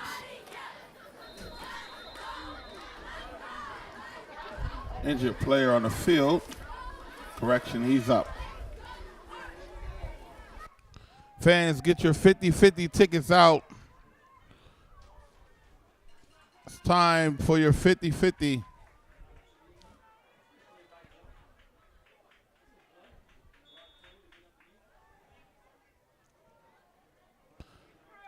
Fans, get your 50-50 ticket out.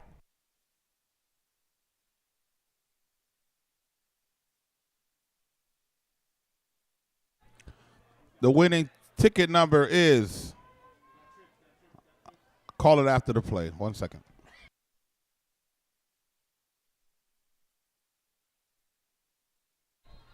That ball was ran by Yasir Wyatt. Short gain on the play brings up a 3rd and 5. That winning 50-50 ticket number is 382-3644. 382-3644. Please go to the concession booth if you have that ticket. 382-3644.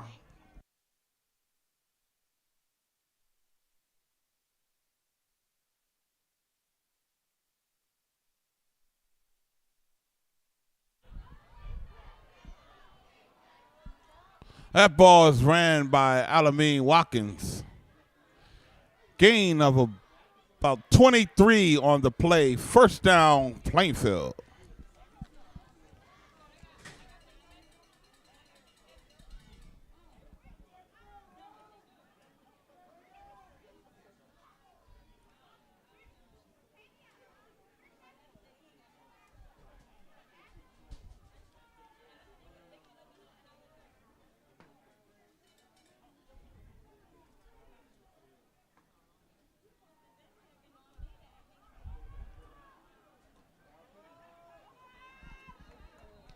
Touchdown, Plainfield. Alameen Watkins up the middle for the touchdown.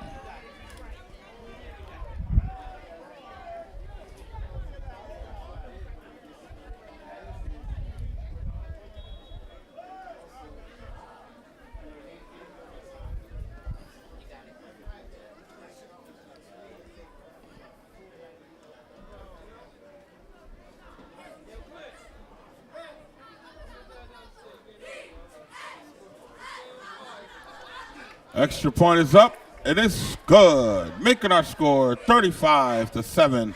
9:45 to go here in the third quarter.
That ball is returned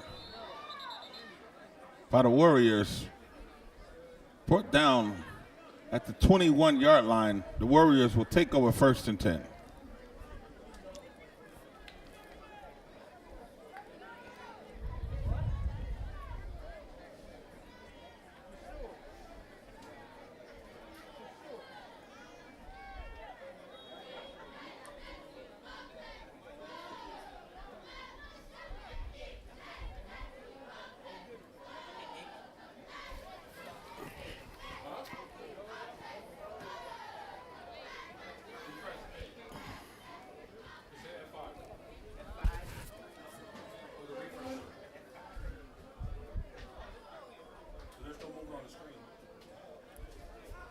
Ball carried by the Warriors, tackled by number 8, Alameen Watkins. That was 32 on the carry.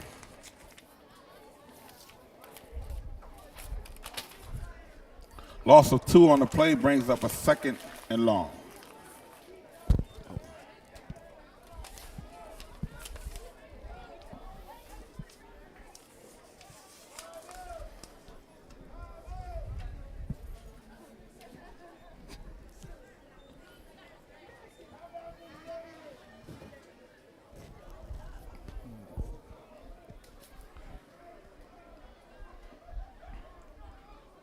Shotgun set, 1 running back in the backfield.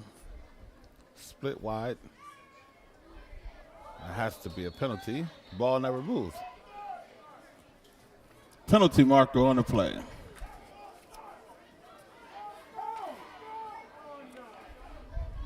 So offsides charge to the Cardinals. 5-yard penalty. It will remain 2nd down.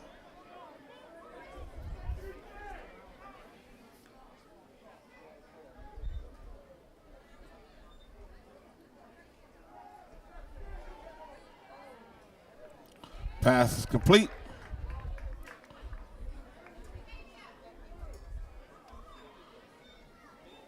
Completed pass by Franklin, 1st down, Warriors.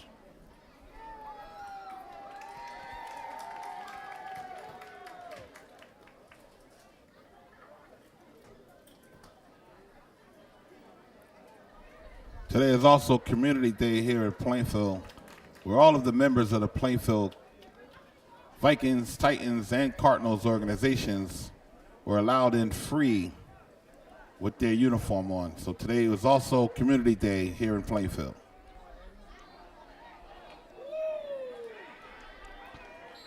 It's a strong run by the Warriors, tackled by a host of Cardinals. Gain of 5 on the play.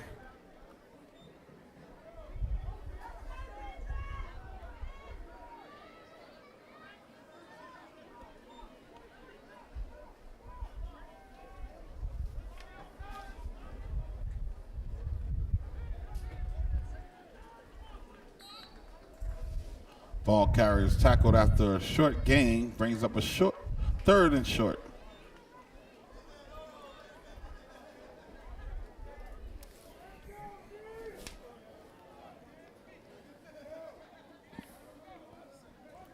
Plainfield Cardinal defense is trying to keep the Franklin Warriors off the scoreboard here in the third quarter, leading 35-7. Third and short. Shotgun set for the Warriors, who, as you can see from some of the names and years I've been calling out, they are definitely a young team.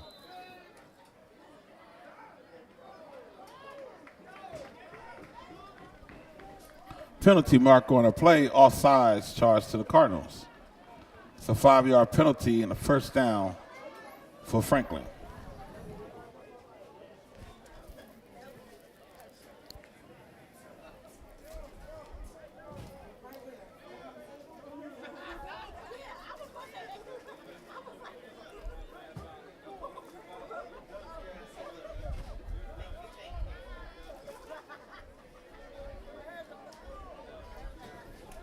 That ball was ran by the Warriors. First hit tackled by number 62 for the Cardinals, Ahmad Lassiter. We got the. Yo, damn moms don't play. No, they don't. Uh-oh. Brings up a 2nd and 10. Thank you.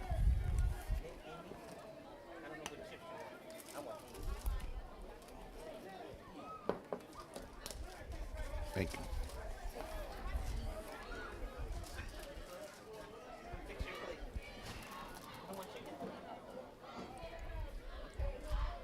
Shotgun snap. That pass is number 2 high. Pass is incomplete. Strong play by the defense led by 18, Bryson DePere. Brings up a 3rd and 10.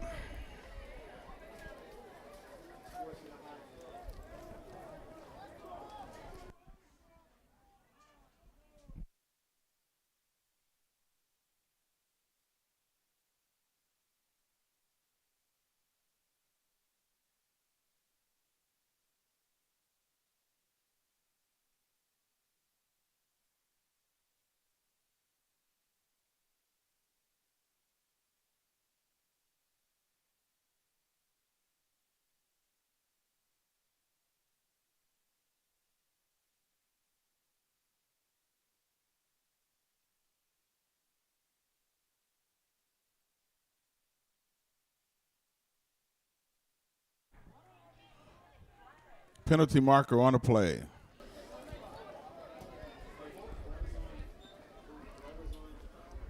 So false start charge to the Warriors.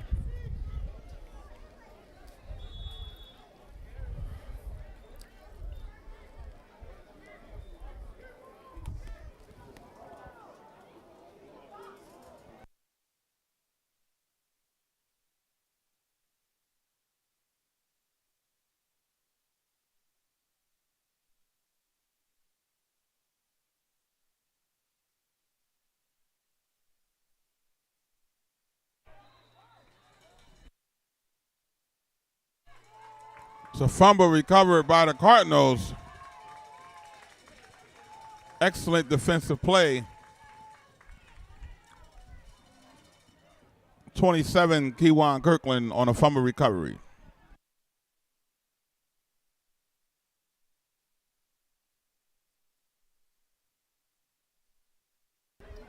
That was Kewan Kirkland on a fumble recovery for the Cardinals. The heady senior, understanding that that was a backwards pass, therefore being a fumble. Kirkland was right on it, picked the ball up. The Cardinals will take over 1st and 10.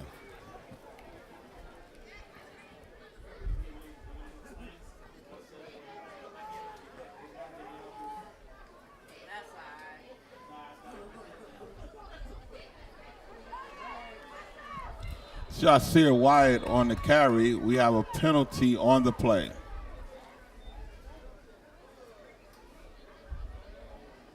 Holding charge to the Cardinals.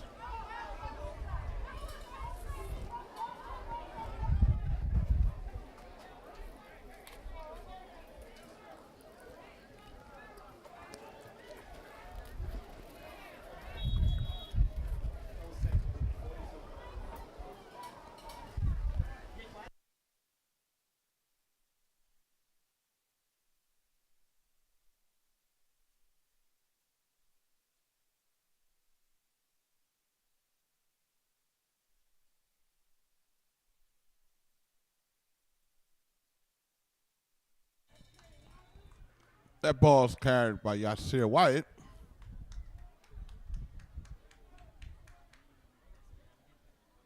Gain of 8 on the play brings up a 2nd and long.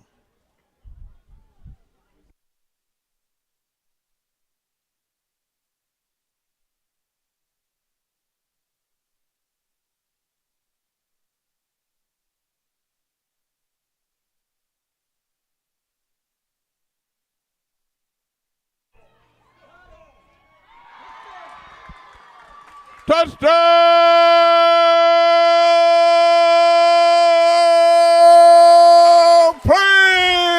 Plainfield!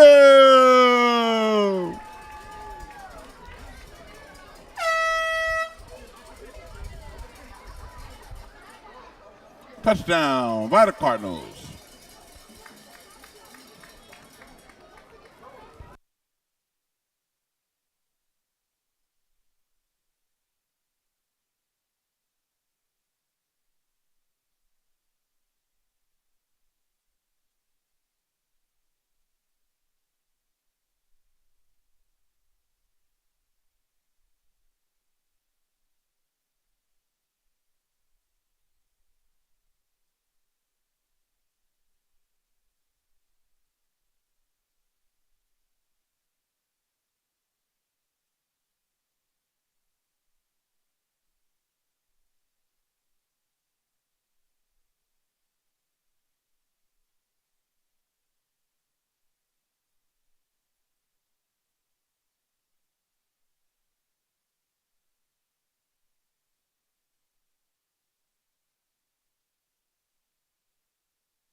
We have a penalty marker on the play.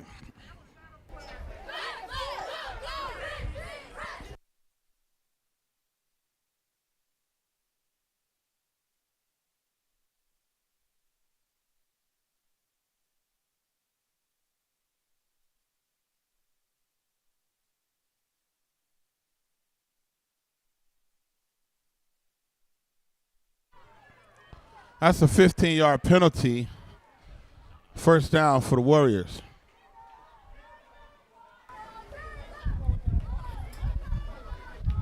It's a 15-yard penalty charge to the Cardinals.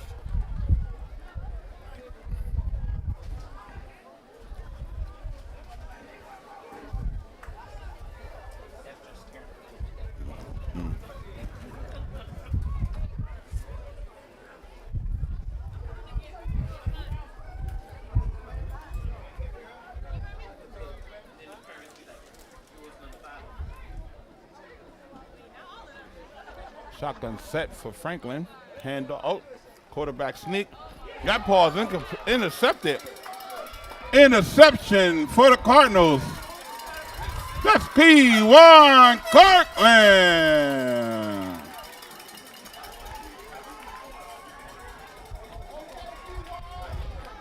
Kirkland with the interception for the Cardinals. Kirkland is going down as one of the most exciting, electric defensive players in Plainfield history. Kid is all over the field, strong tackler, and also has an eye for the ball. I believe that's his third interception of the season.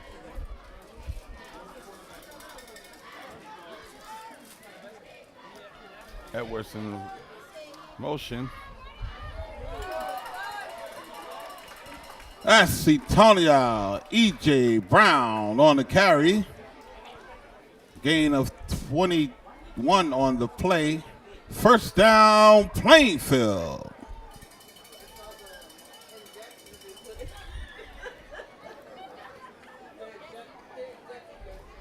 Cardinals in a no huddle.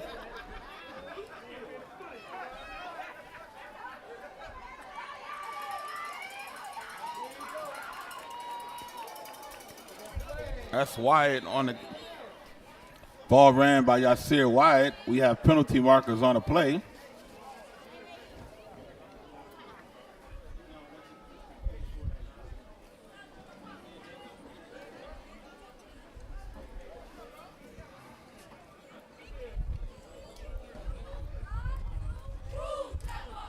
Penalty charge to the Cardinals. 10 yards penalty from the spot of the foul.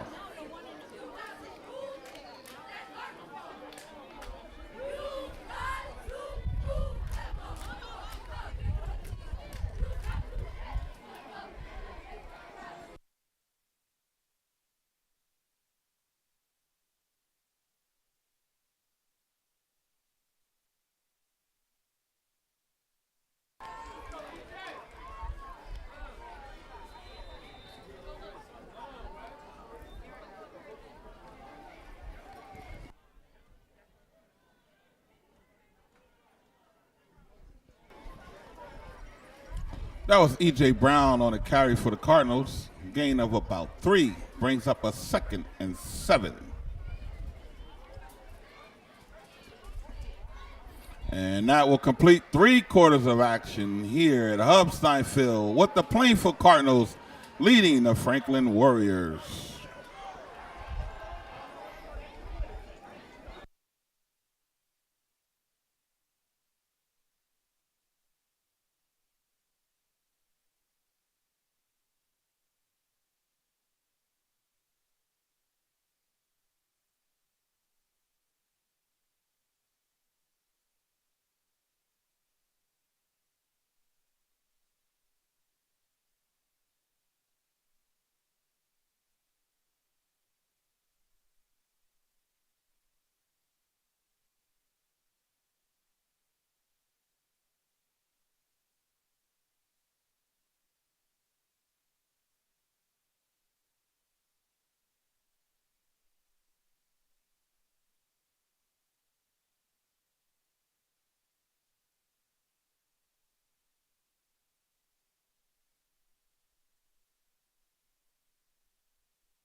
We're back for the fourth quarter.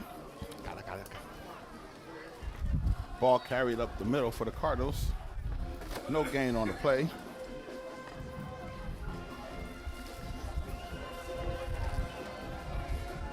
Brings up a third and 5.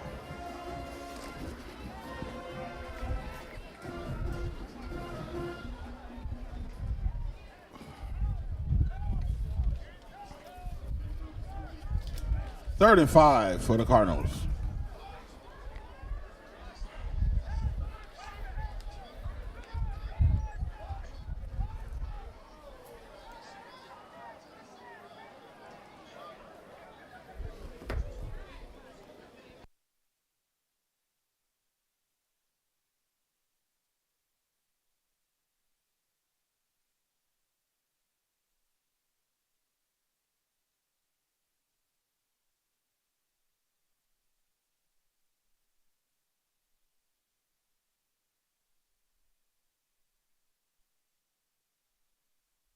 If someone is missing an iPhone, security has located an iPhone with Access Medical on the front.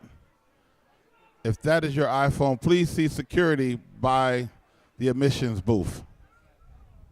Again, the iPhone, Access Medical on the front. Please see security near the entrance.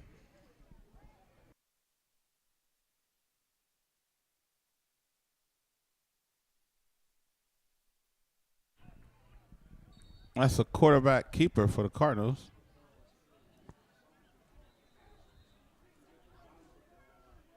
First down, Plainfield.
Correction, after the measurement, Franklin will take over first and 10.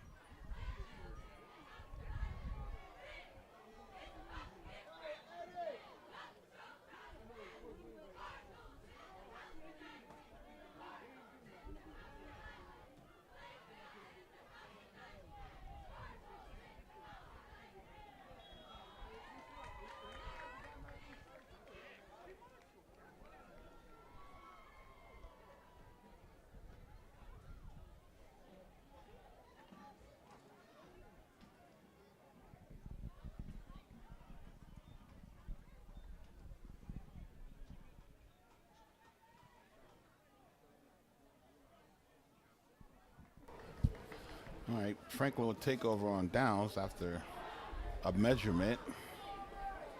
Excellent call by the Franklin coaching staff to ask for the measurement, and they actually ended up being correct.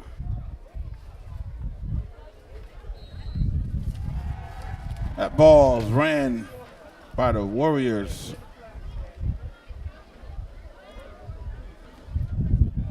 It appears to be no gain on the play, brings up a second and 10.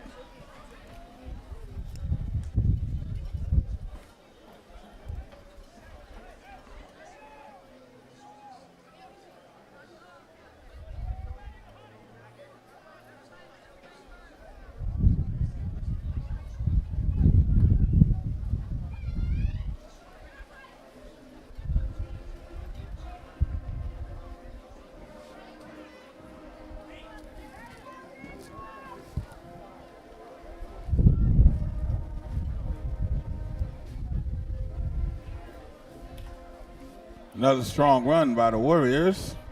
Tackled by a host of Cardinals led by Eddie Williams. and E.J. Brown. Brings up a 3rd and long.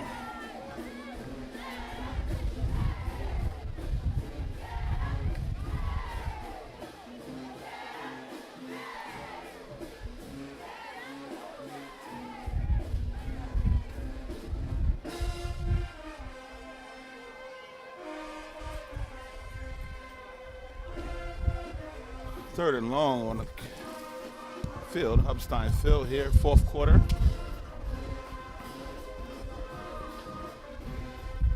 Shotgun set for Franklin. Back snap pass. Oh. That pass is incomplete. Brings up a 4th down for Franklin. We have an injured player on the field.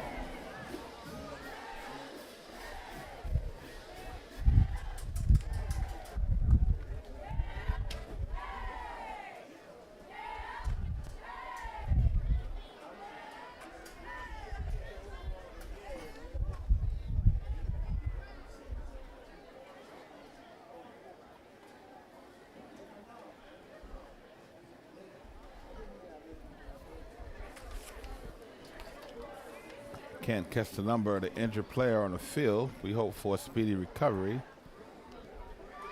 The training staff tends to him. Looks like our trainers, one of our trainers, Chad, has actually walked out there also.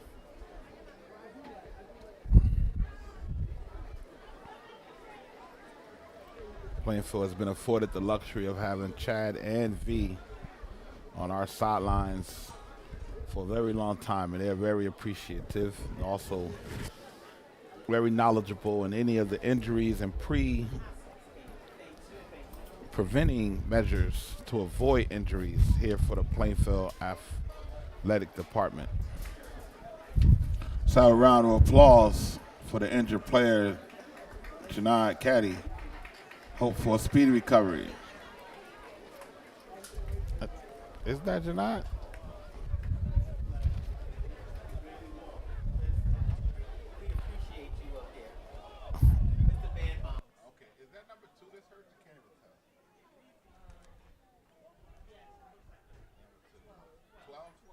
Correction, number 12, Dubin Kawa.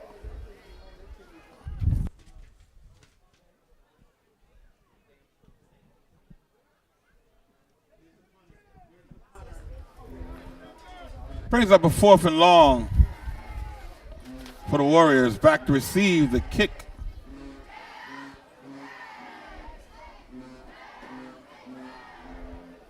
Joel Cordova.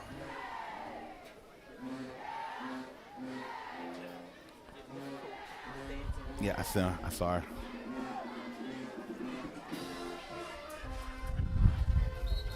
That ball will be down. Plainfield will take over 1st and 10 from the 45-yard line. Due to NJSIAA rules, the clock will remain running until the completion of this contest.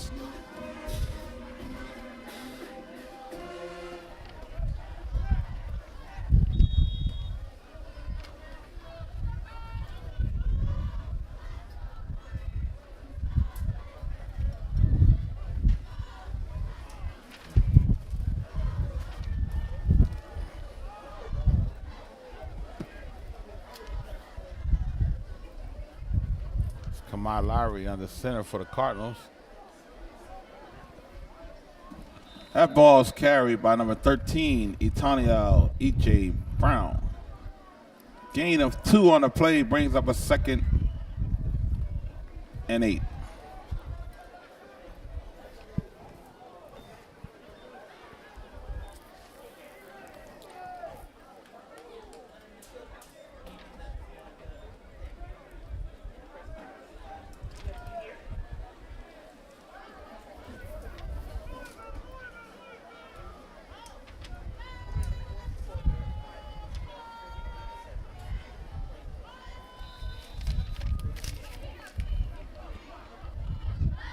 Strong run by Antonio E.J. Brown.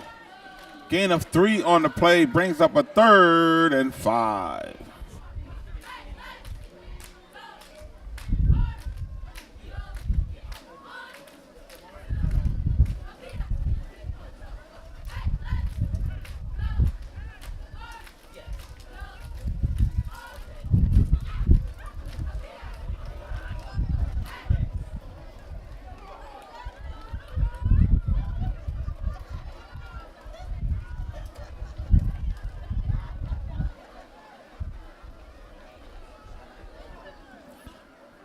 That's Antonio E.J. Brown on the carry.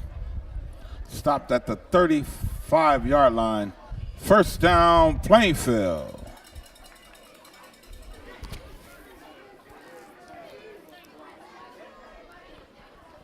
Plainfield fans, please check for any updates as the Plainfield football team has qualified for the state tournament for the first time in 13 years. And more than likely, we will host a game next weekend, date and time to be announced, as well as the opponent. So please check for any updates next week for when and where the contest will be held.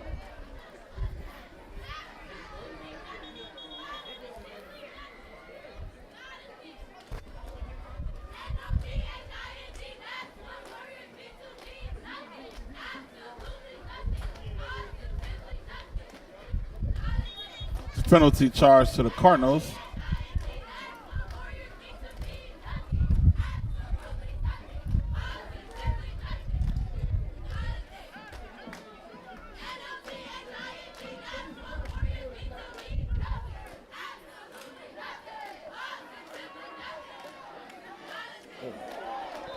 That's Antonio E.J. Brown on the carry.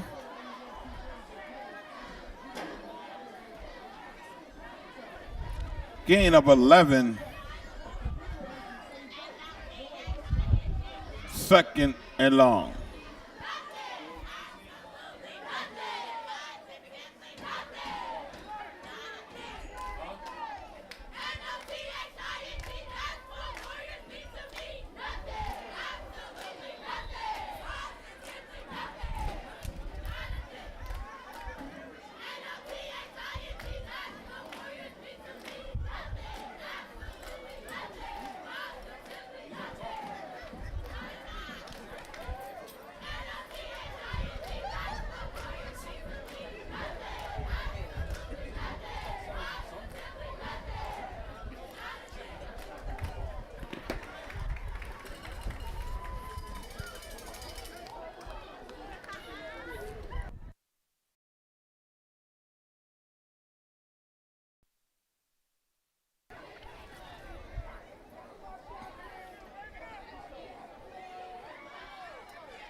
That ball is ran by number 5, Kamai Lowry.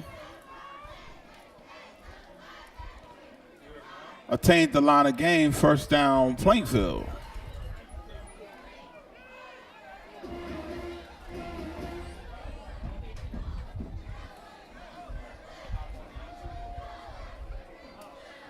We also like to give a major shout out to the class of 1968 who are celebrating their 55th reunion tonight.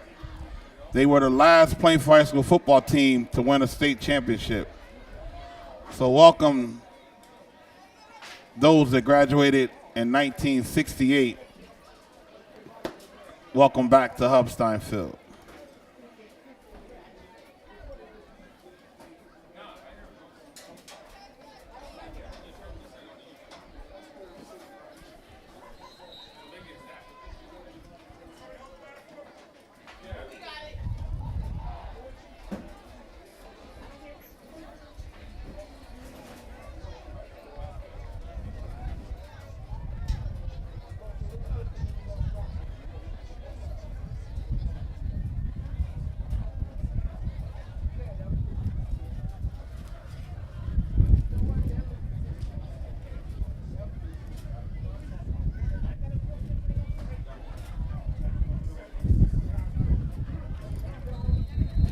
Again, Plainfield fans, we would like to congratulate the Plainfield football team for being the first team since 2010 to qualify for the NJSIAA state tournament.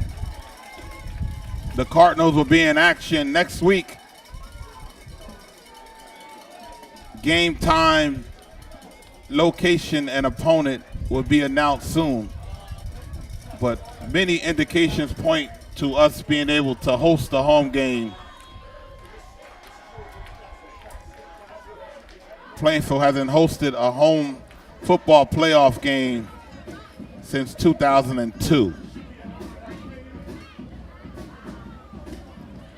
So we ask that everyone please be safe, exit in a timely fashion, and please enjoy the rest of your week and weekend.